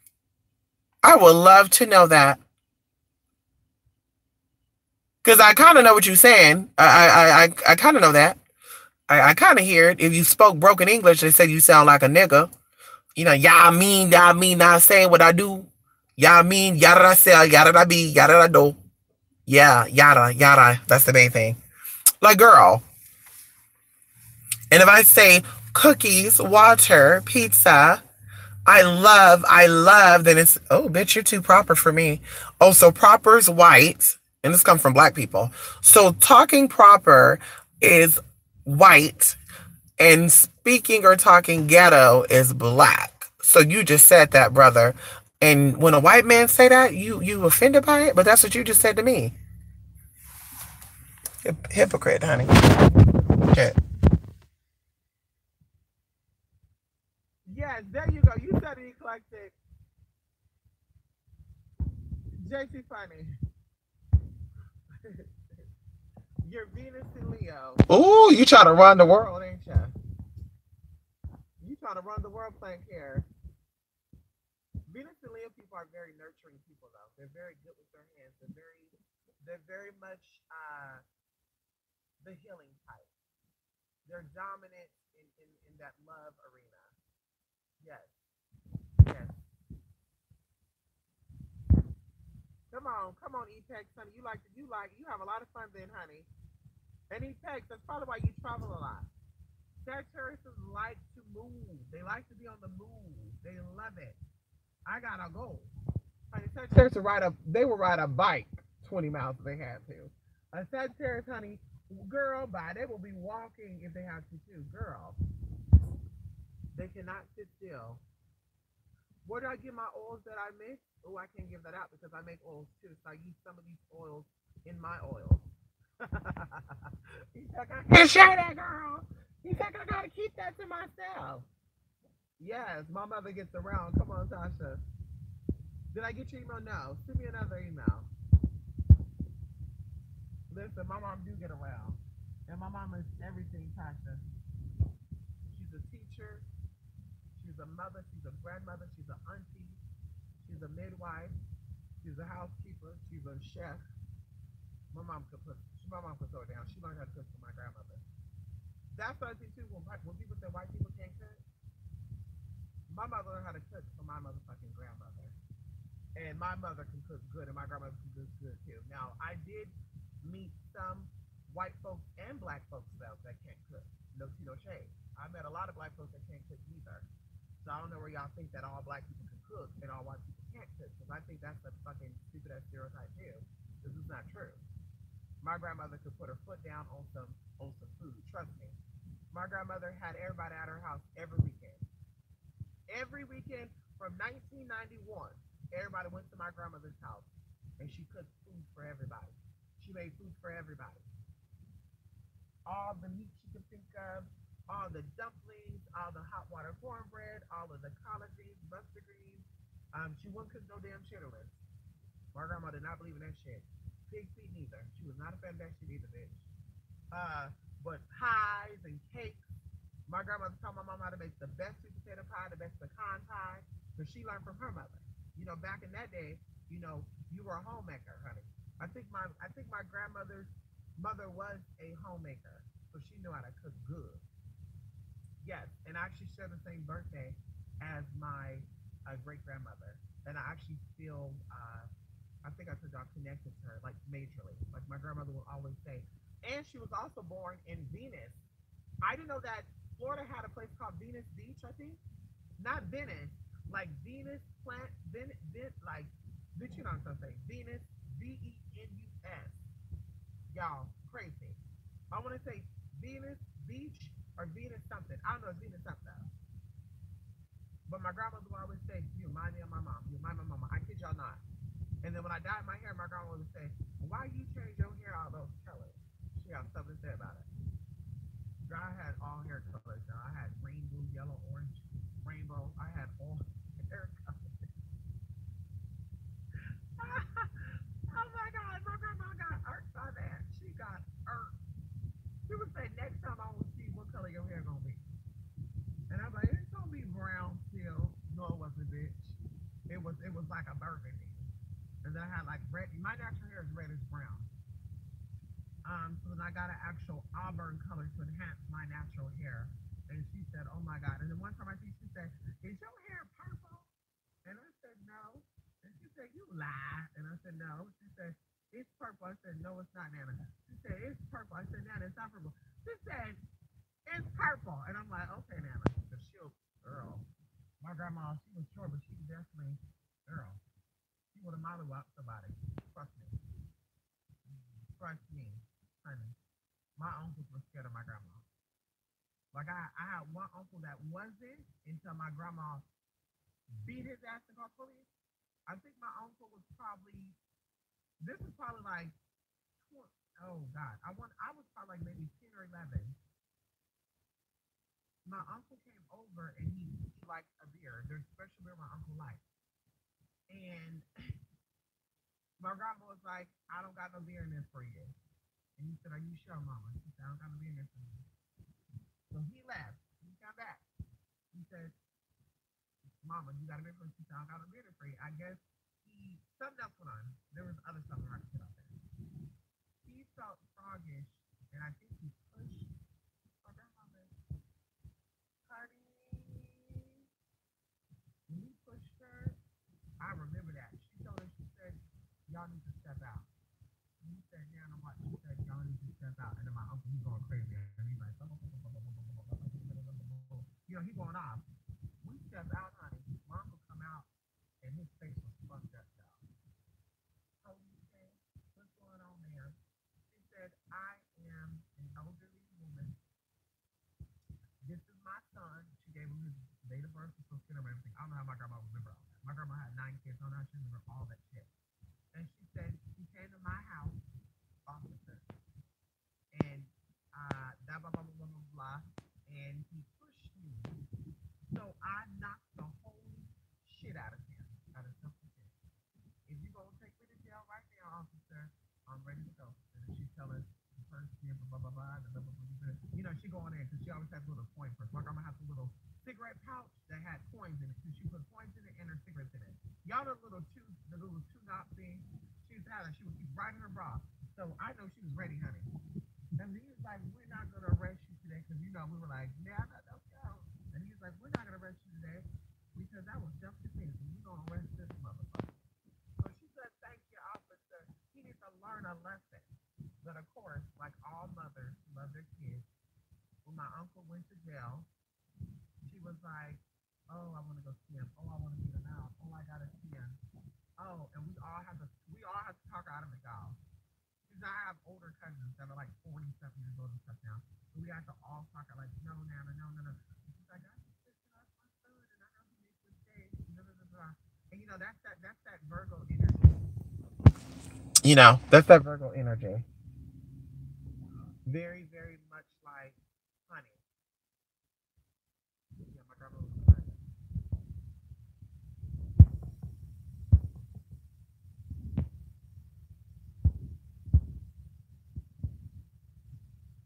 "Come on, Rico. Rico, I got some people from Florida and or the southern, because I got family out. Listen, I got family that used to be in Alabama. They're relocated. I got family out there in Georgia still. I got family in Mississippi. I got family in Louisiana. I got family in Texas. I got family in the Midwest. I got family in New York. But we're talking about signing up wise, the East Coast and the South is where majority of my family is from, and that's home for them. My family migrated. You talk about migration, they migrated. Um, Years and years ago, my grandfather's family came into America from certain places. Going into my grandmother, same thing. Her family came from Europe. They came in through Plymouth, Massachusetts, and they migrated on down. And that's some of the parts, because some of them are already here, like West Virginia and stuff. So like I said, my family roots is in New England. We'll just say that, New England and the Midwest and South, because going into the migration, when they left the northern part, they went into the Midwest, like Arkansas. They went into Kansas. They left there. They went into Arizona. They left Arizona. Some stayed there. Some even went to like not Las Vegas, Reno. Some of them went to Reno. I got families up there in Reno. Oregon too. They went to Oregon, and then some came to California. And they settled here and they stayed here. Yes. So, like I said, yes, I got roots all over, honey, and that's why I said I cannot be, I can be close-minded. I got family all over, honey. Yeah. Come on, Queen Sheba. I just told you something like how she would be a big tower. Come on, that's right. Come on. Who's talking about?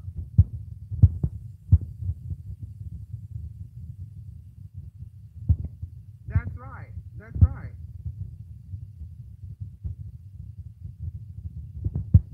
Come on, Tasha. Yes, come on. Hey, Rose. Yes, come on.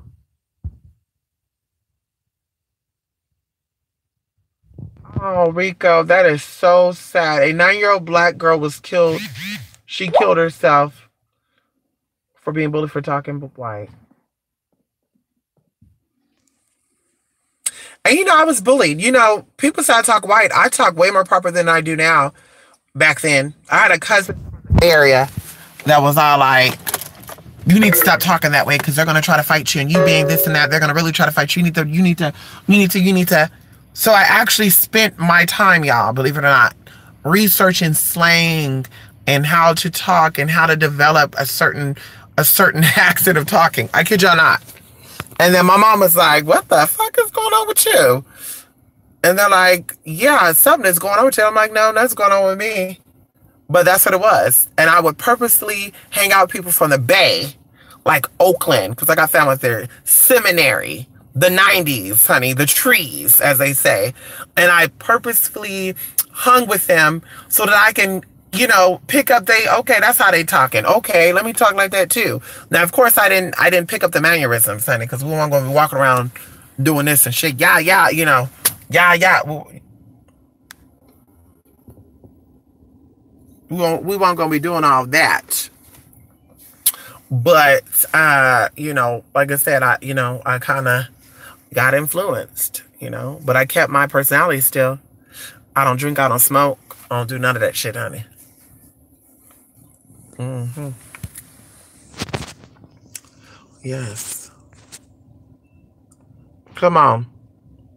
Yes, come on. Come on, Tasha. Yes, come on. You can hear me? Did I mute my mic? Can you hear me now? I gotta switch my phone too. My new phone came. I gotta switch my phone.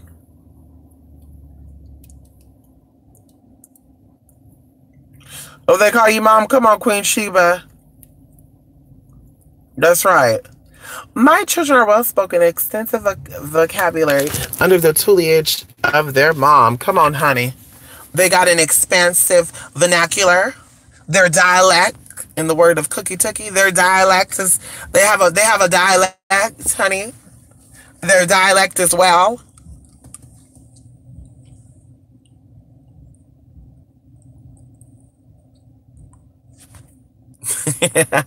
Come on, Tasha. Show them. Come on. You show them that lesbians and LGBT can care for children too. You show them that LGBT can also love and protect children too. Motherfucker. Everybody don't got no damn sick mind. But y'all know I will kill for a kid. Honey, let me witness or hear anything. Even if somebody's random kid came up to me and say, bitch, you gotta go. And they might say, that kid is just making up. Yeah, I don't think a kid would lie on that. How would they know that? Like, bitch, you gotta go. That's all I need to start carrying around pliers and wire cutters. Cut those wires off. You know, your balls would make your ass going crazy like that. We gotta cut it off. To carry around sludge hammers and shit. I don't think I can get away with that. But wire cutters, honey, and monkey wrenches, honey. Bitch. I see something or hear something on that line. You gotta go. Okay. Well, listen, y'all. I'm gonna go. I'm gonna go. I'm gonna go.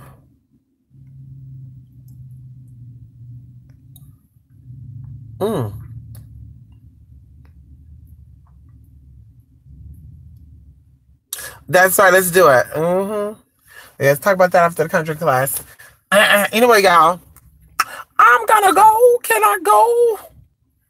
And I can't believe my phone. It was actually dying at the last minute. YouTube suck up a lot of battery juice. It's crazy.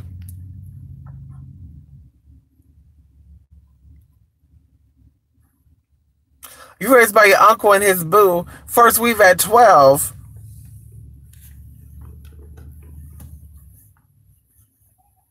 Thank you. Oh, yes, Rico. Yes. Oh, yes, Rico. I think about the positivity there.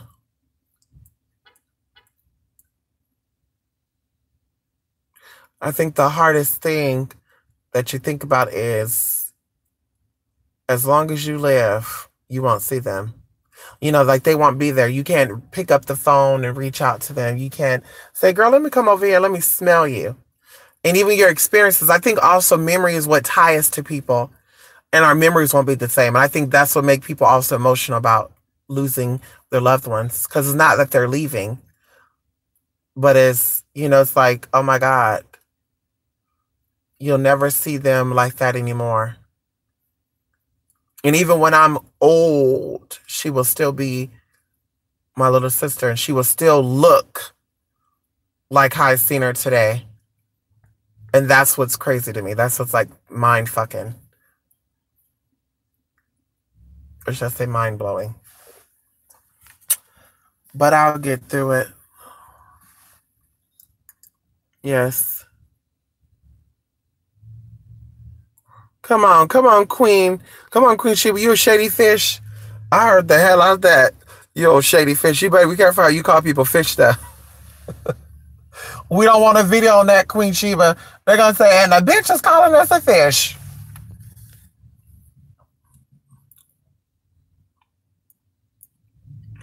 You didn't cry at the funeral, Rico?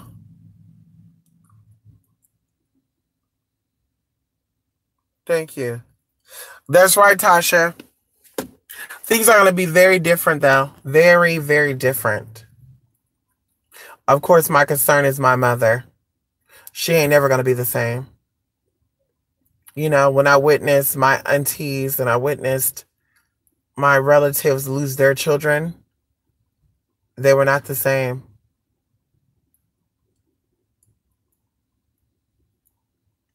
And that's crazy. Like I told you, when my cousin lost his son, I think he died 5 years after his son. And you just like, honey, things started changing for him.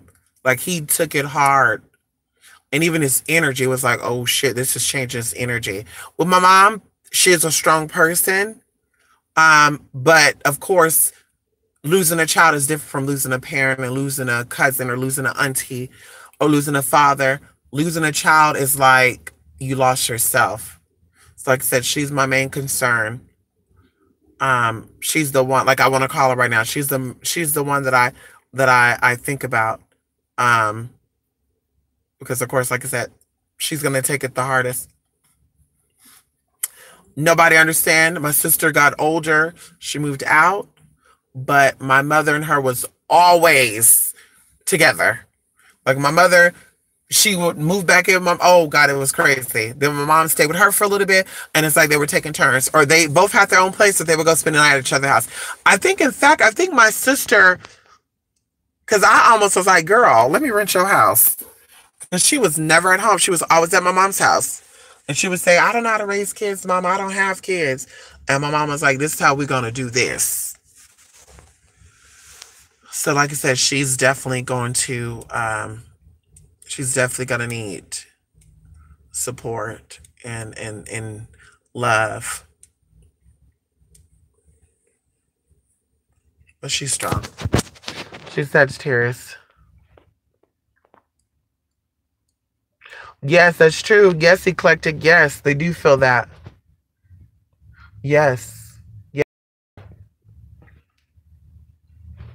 And I know she's like taking it hard on the inside, even though she's holding out, because even like with the viewing, she wanted to like touch my sister, like feel her hands and move her hands and move her head and touch her head and touch her clothes and feel her clothes and you know, coming from outside, it was like, mama, ooh, don't break those fingers off. Mama, don't move the casket. But of course, that's her daughter. So, you can't, everybody's get off the casket. But I'm like, you can't really tell her that because, like, she's literally about to bury her daughter. She's literally about to, this is her last goodbye to her daughter. So, she's going to do that. Let her do that. But she was like, I don't know if she's going to like this. I don't know if she like her hair like this. And I was just like, oh my God.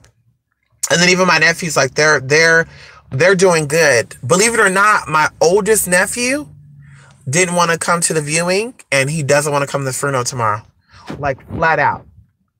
Flat out. I don't want to go. Today, he did not want to come out. The two twins did, but my older nephew said no. Said I do not want to go. And I said, see, when a kid, when a 9-year-old, when a 9-year-old is saying that, honey, there's some truth to that. I don't like for, like I said, I don't want that to be my last memory of him. And also the energy, though, it's a very heavy energy. Mourning is a very heavy energy. That sorrow feeling, very heavy. Yeah, that's crazy, girl. Like, no, I don't like that feeling. I'm not comfortable with that feeling. So, like I said, definitely does not want to know. It's like, ooh, that's understandable. My mom's like, we're gonna make this up. Yeah, I'm gonna hang this up, y'all, because I'm my arms are kind of getting tired of holding the phone anyway, and then my phone is ringing.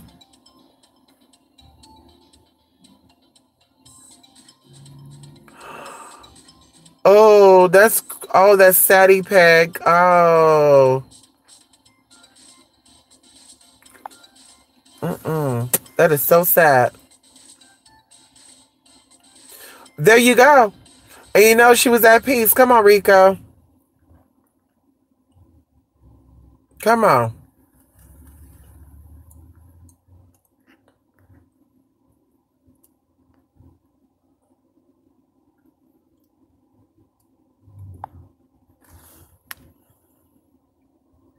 Mm. Mm.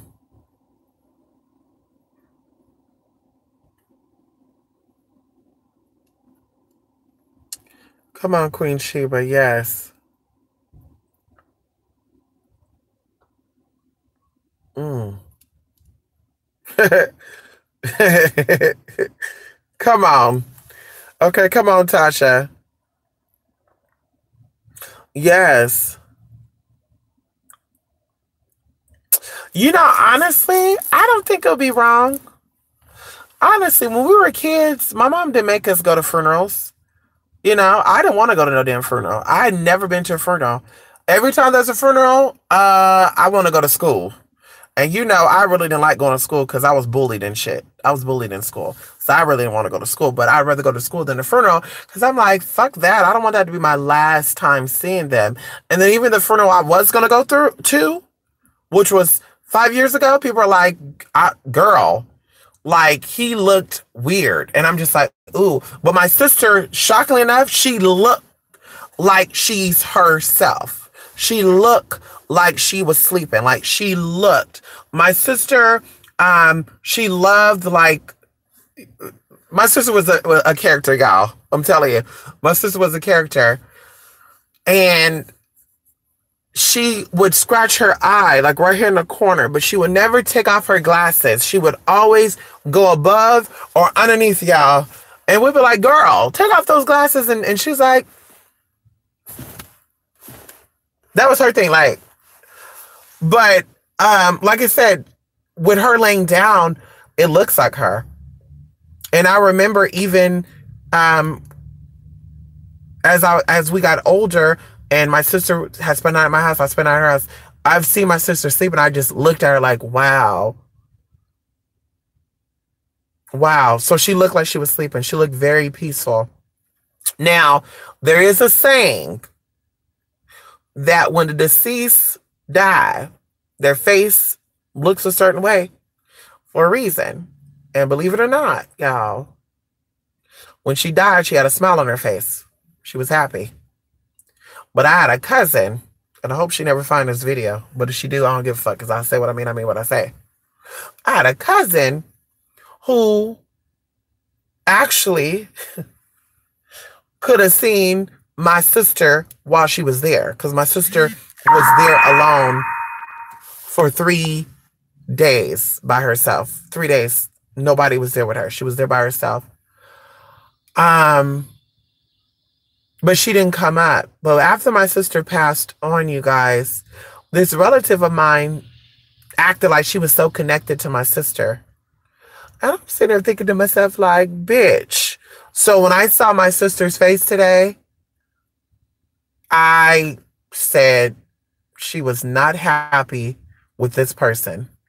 And my mom said I was thinking the exact same thing. Well, my mom said, she was like, what was she not happy about? Yes, that look on her face was kind of like, bitch. That like, bitch. That look. Like, it. Yeah, it's hard to explain to you guys. You guys don't know my sister like that. But that look on that face was like, honey. And then my auntie came. She said the same thing. She said she was not happy with somebody.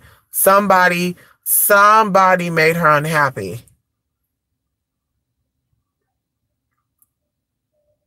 That's crazy to think about that. Death is such a different thing, huh? Your body is really just a shell. That's what I'm saying. Like, why people get so caught up on race and gender. And that's something I want to think about. I want to kind of put out there too. Before you judge people, go to a funeral. See that corpse see that corpse that's in that casket. And you tell that corpse that it's the same as the flesh. Or the spirit, because of course, that flesh does not go when you die. So are you trying to tell me that the spirit was the exact same mirror image of that flesh? Like, that's crazy to think about that, but it really does put things in perspective. Everything you acquired in life means nothing, ultimately. What you are in this life means nothing, ultimately. Whether you're gay, straight, black, white, it does not mean nothing. And that goes into arrogance, that goes into egotistical people, and also goes into narcissistic personality disorder. Motherfuckers think that they're grand. Well, I was born a heterosexual woman, so I'm better than you. Well, when you're in that casket, I want the pastor to say that to your corpse while you're in that casket and about to go 6 feet under. I want the minister to say that to your corpse, that you were everything, that you're that. Yeah, yeah, yeah. That's what I want to see. I want to see that, honey.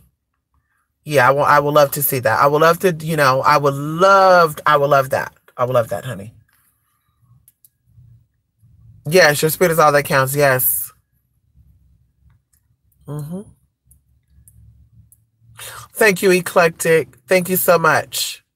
Love you too. You know what's so crazy, Plain Care? You do. You do get a sign. Um, and I always tell people death is a process. You know when you're gonna die, and it's a process. Even the dying process is a process. Like for real, for real. So when my sister was slipping, because when you die, you're split up, right? And the process is complete after a certain time. They call it purgatory. It's where you're cleansing and getting purified, and all your regrets, all your shames, all your guilts are being relieved. Like you're not taking that with you to the other side, to the other dimension, to the other realm. So going into that, my sister, like I said, passed on.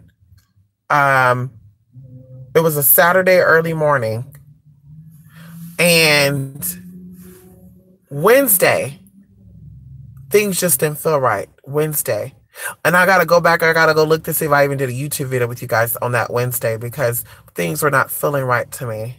And even a week or I want to say a week before that, my mother got feelings too, because she was calling me worried. Like, oh my God, what's going on with you? What's going on? I'm like, Mama, you act like we have not talked.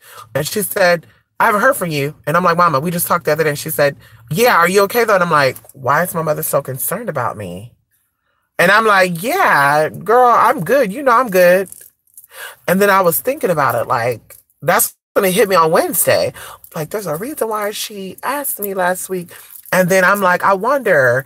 And then sure enough, y'all, she called me Thursday. And I said, oh my God.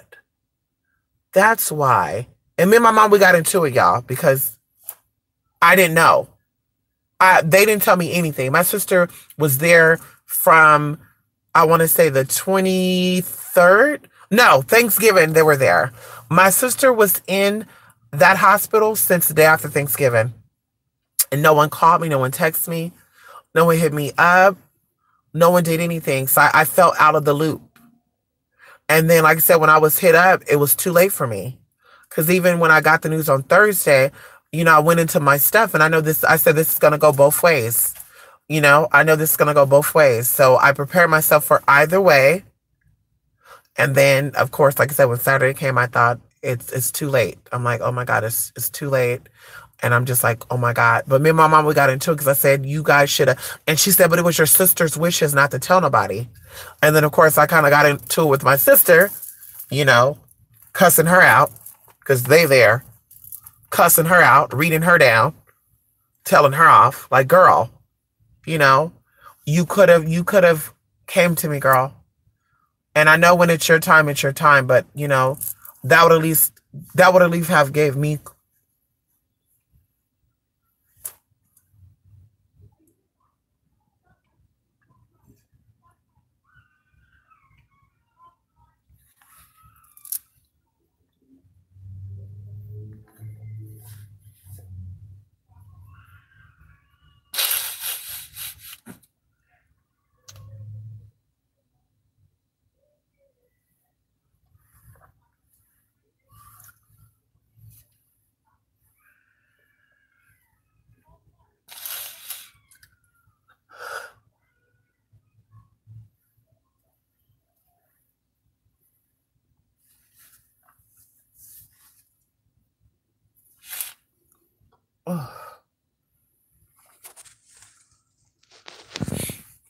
That would have gave me physical closure. I would have got to see my sister one more time. I would have got to hug my sister one more time. I would have got to smell my sister one more time. I would have got to get her attitude one more time.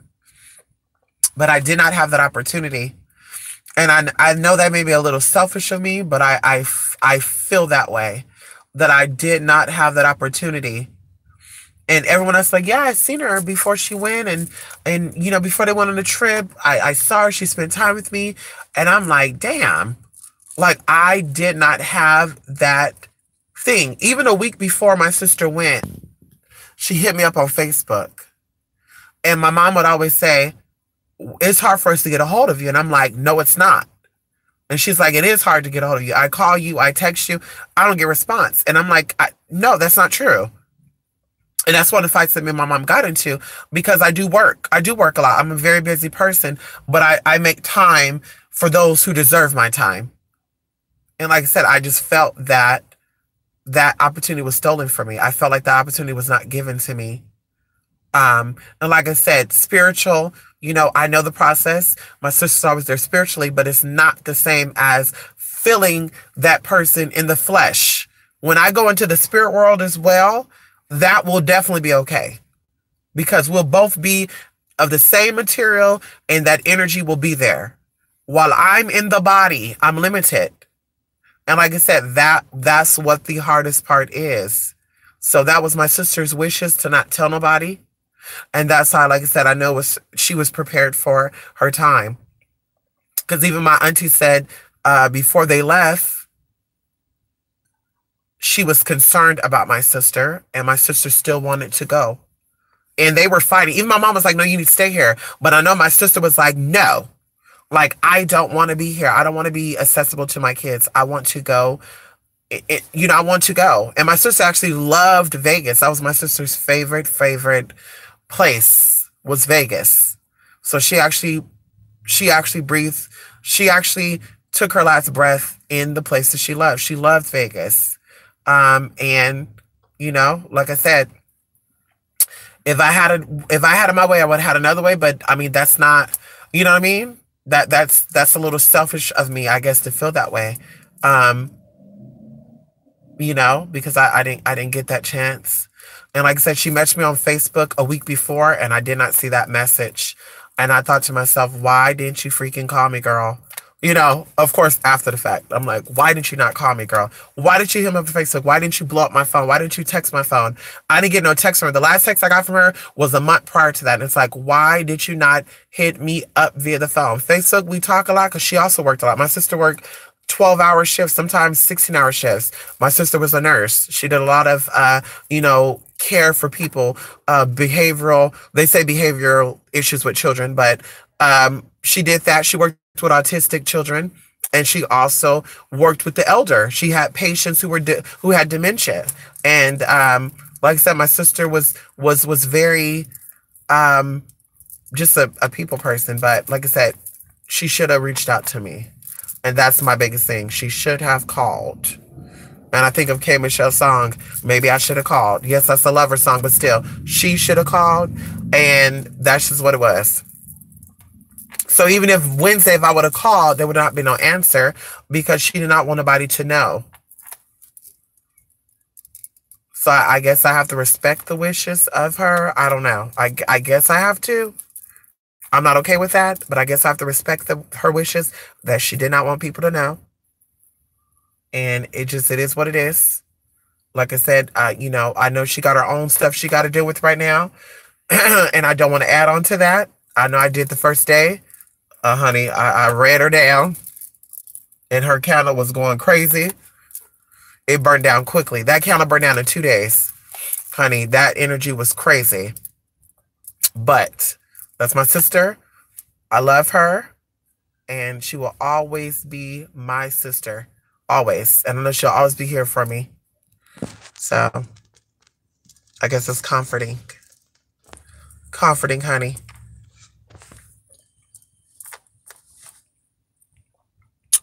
Thank you, Oshu. Yeah, spirit is everything, honey. Yeah, she get purified.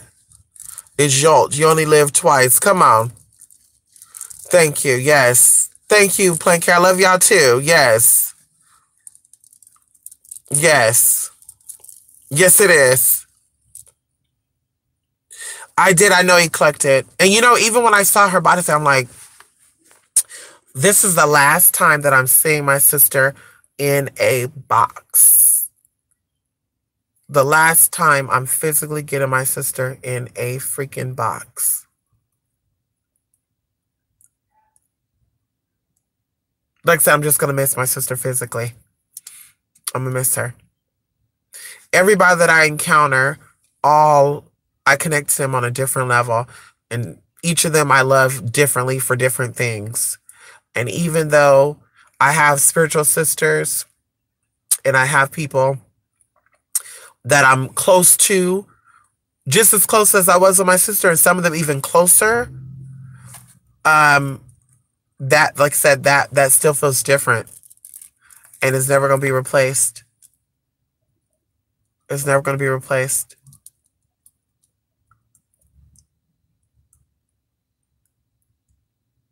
But I'm glad I had the opportunity, though. I'm glad I met my sister. I'm glad I had the opportunity to know her. I'm glad she was my sister. Crazy. A character, honey. My sister was very crazy, honey. Very jokey. She liked to make people laugh. She was definitely a partier. Yes, she loved to make people laugh. She loved to make people happy. And she always tried to tell you about yourself. She always tried to sit you down and tell you about yourself. And it's like, little girl. It's like, little girl, you can't tell us nothing about herself. She's like, little girl, excuse me. No. You. And she talked with her hands. She loved nails. She loved long nails. Even her nails now are beautiful. They're beautiful. When I go get my felt thing, I'm going to do the exact same color she did. They're beautiful nails. And she loved her nails, long nails, and talking with her hands. Honey, let me tell you something. Don't you think you good? You think you too good, huh? Okay, we got you. Yep. She had my sister had a dermal, which they can't take that out, by the way. They can't take dermals out. Isn't that crazy? Ooh, they might try. Ooh, that'd be crazy if they try to take it out before they bury her, huh? Ooh, bitch, they better not do that.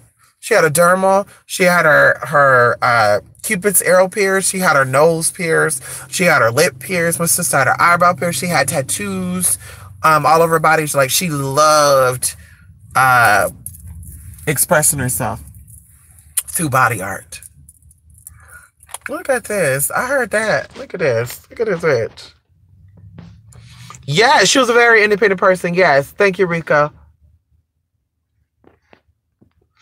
Come on. Yes. Oh, I know eclectic. And that's what I think about too. I could have helped her, I think. I personally feel she was ready to go. But I still personally feel like it started from the sources. I feel like there was a lot of people in it that shouldn't have been involved, and that energy shifted. Like, I mean, as far as the doctors who took care of her,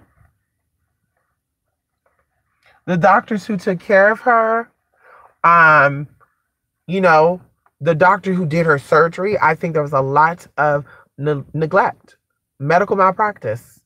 And we talked about it with my mom.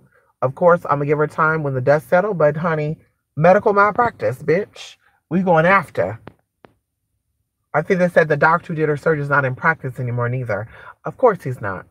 And I'm coming for his ass, bitch. I'm coming for his ass. Trust when I tell you that. I'm coming for his ass. Because that's going to be justice, honey.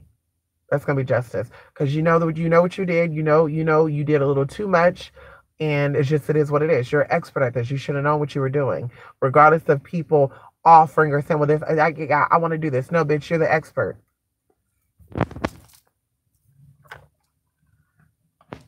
Thank you, Tasha.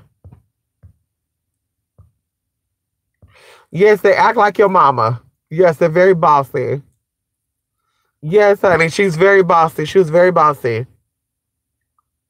No, actually, Oshu married. I did not know my sister was spiritual until that process that I went through. With me, I'm very curious about stuff. When I hear of a death or I hear of things and I know how to tap into the spiritual stuff, I go into that. So even going into the art of conjuring class, evocating energy. That thing is going to be very good for people who are trying to tap into the energy of their deceased loved ones. So I was able to get insight on things and concerns addressed. But like I said, I didn't know. I paid attention to a lot of stuff. And like I said, I didn't know my sister was as spiritual as she was until her death. Like even with her loving Marilyn Monroe. She loved Marilyn Monroe. With her loving Marilyn Monroe, with her loving the way she designed her house, her bedroom, like everything was symbolic with my sister. Everything. And even people who are not spiritual said that. Like, wow. Like I said, it's really, really, really, really amazing. Even going into this time right now, what energies are at play right now with her passing on? Like all this stuff is spiritual. And it's crazy because like I said, I'm older than her, but she taught me a lot of stuff just by her being my sister. You know, she taught me a lot of things. And like I said, you know, younger sister, but you know, I admire her. And even in death, I admire her. You know, a single mother whose children, their dad was in the picture, but they didn't live together. So she was still considered single. But she took care of her kids and she made sure they were taken care of. She already bought their Christmas presents. Like, that's what's really crazy about it. My sister kept their gifts in her trunk. The trunk of her car. My mom went to the trunk of her car and she had all of their Christmas gifts, y'all, already in that trunk. And I'm like, whoa. So she prepared herself. And even going into 5 months ago, you know, everything goes into 5 for me with her.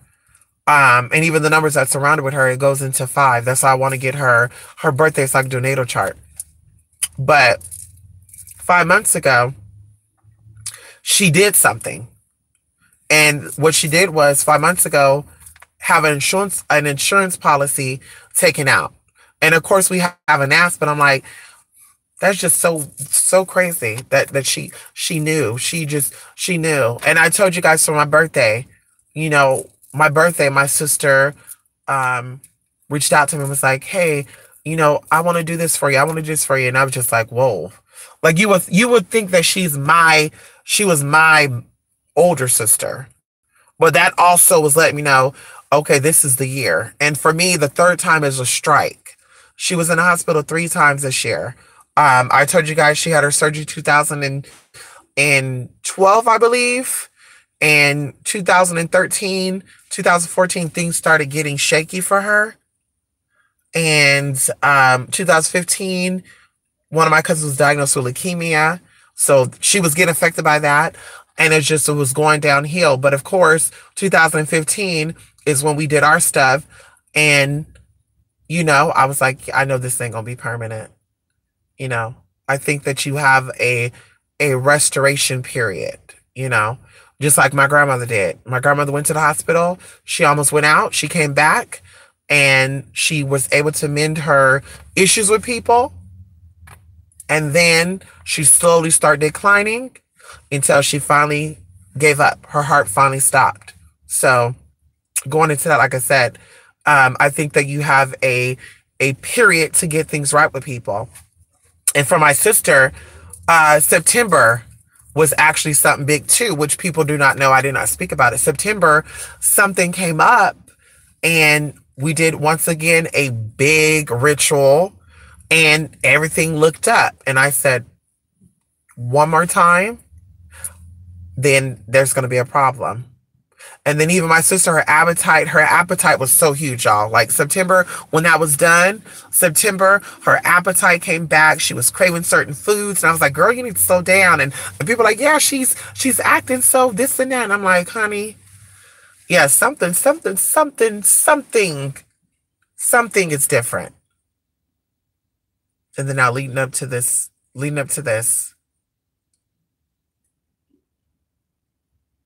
like I said, we were ready for it. She was ready for it. For us, it was a little too soon. But of course, we're not God. So, you know, we're not God. But we have to let go. Our life will go on. My sister, you know, I want to make a a thing for my sister. I want her to have her own wall. I want her to have her own shrine. You know, I want my sister to be there every step of the way. I want to have her picture put on my socks, on my t-shirts. I want to have a pillowcase made with her. I want to have everything with my sister.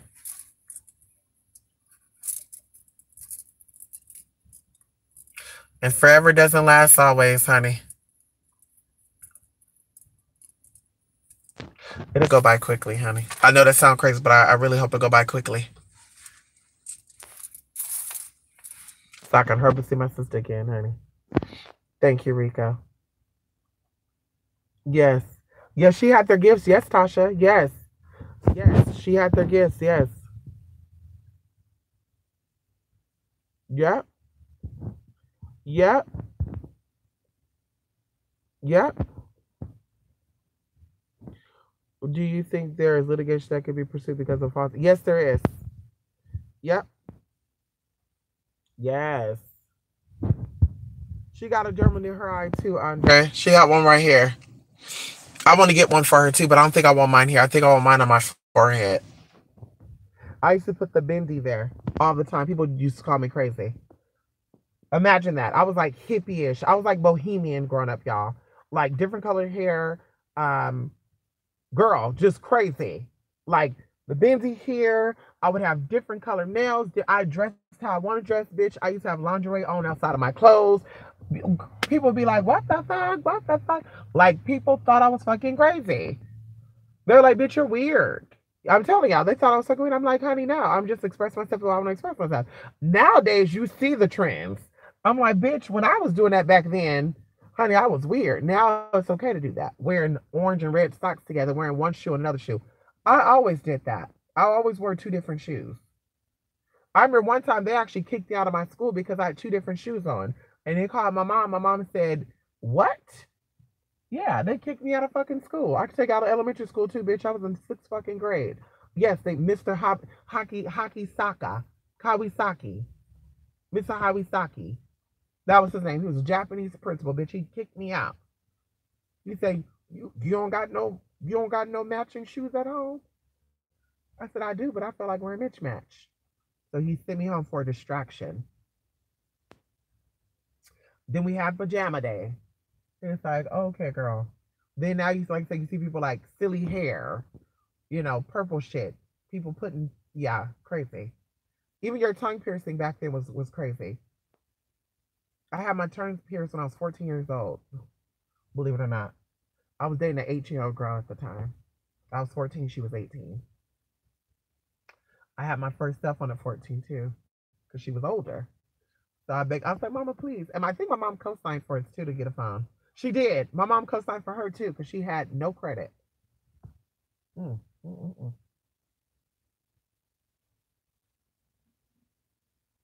Amazing. Yes.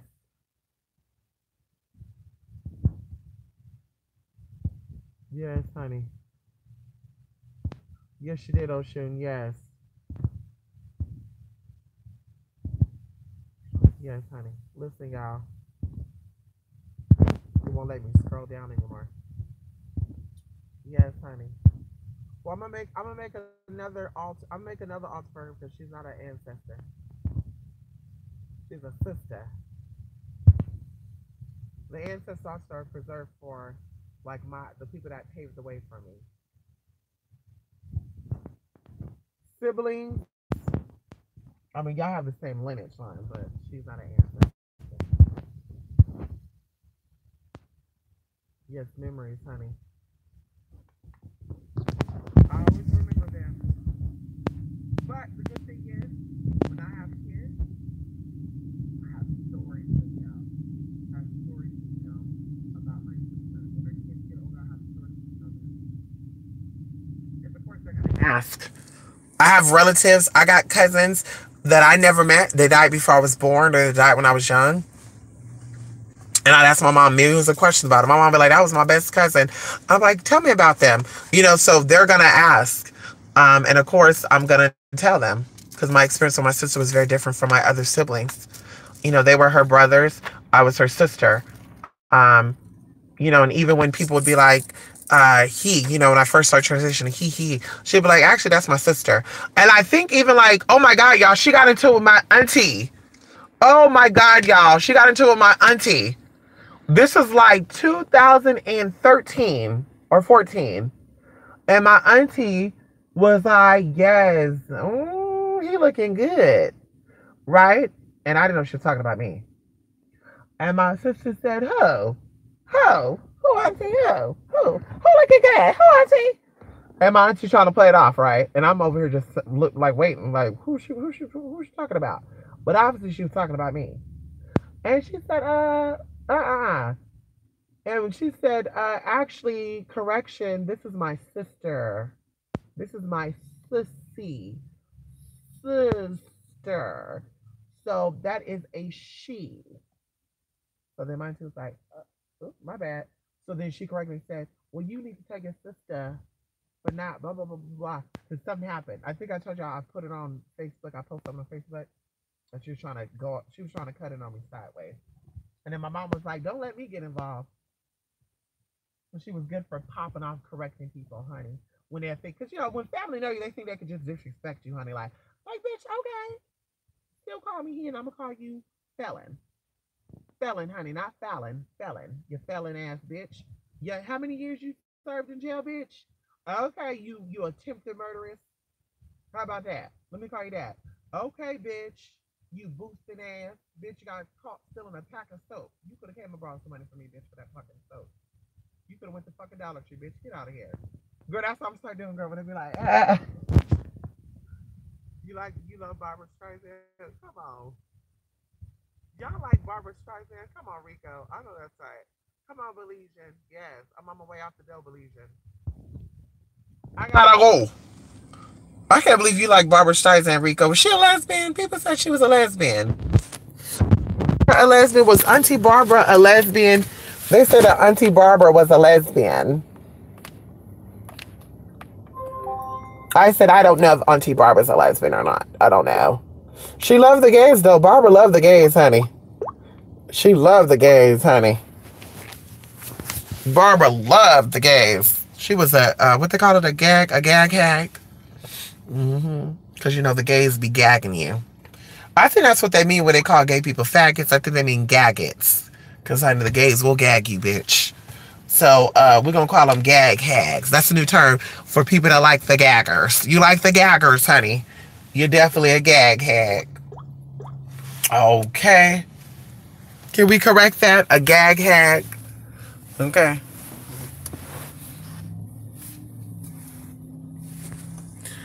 But yes, honey, thank you all for stopping by, honey. It felt good to talk it out with you guys. It felt good to share some memories. And of course, it's all going to be okay. And I'm going to call this girl back because I know she's going to say let's go to Walmart or something. And then I think I'm going to go home and go to bed. I'm tired. I was up playing GTA until 6 in the morning. Woke up at 8:30 because Anubis had to get something to drink. And I said, oh my God, I didn't give him the water. Gave him the water, said my little prayer, went back to sleep, woke up at 12 o'clock. And bitch, when I woke up at 12, honey, I jumped in the shower. I was brushing my teeth in the shower. I was multitasking that fucking shower. And I was a little late. I was supposed to be there at 1 o'clock because, you know, we got to approve her body, sort of say. We got to see was she going to be presentable to the people. And like I said, I'm glad I had that experience to actually touch a dead body because I was like, ooh. But now I think I can do it. I think I'm okay with dead bodies now. I really do. I think I'm okay with them now. Because I did that and it felt still like her. It just felt like her sleeping. That's crazy. Like you literally, it's really crazy to think about that, but it's really like you are renting this body like a vehicle. Like it's like your car being parked and it's a car just sitting there, right? And then when you get in a car, you bring the car to life. And it's like that. Like the body is so crazy. That is just crazy to think about that. That's crazy. And even when it goes into atheists and all that, can we all agree to the spirit leaving the body? And it's like, where does the spirit go? Or do atheists think that the body just shut down? Because it's like, even if you thought that, that would make sense. Like something changes. And in their eyes too. When people die, their eyes are open. Right? So it's like, it's all there. I'm looking at these cops act stupid right now. They're going through the little thing, then they're coming back out, then they're going through the thing. Like, are they trying to catch one of these cars right here that's driving? Yeah, that's weird. They're like going through, coming out, looping through, coming back, looping through. Like, what the fuck are you doing? Thank you, Andre. Thank you, honey. It's good seeing you. Long time no see. Thank you, thank you. Yeah, eat some cake and sweets. Yeah, I'm going to Rico. I'm going to go buy some cake right now. How's Libas? Ooh. Tasha, you missed it. I took him for a walk. He at home. Yes.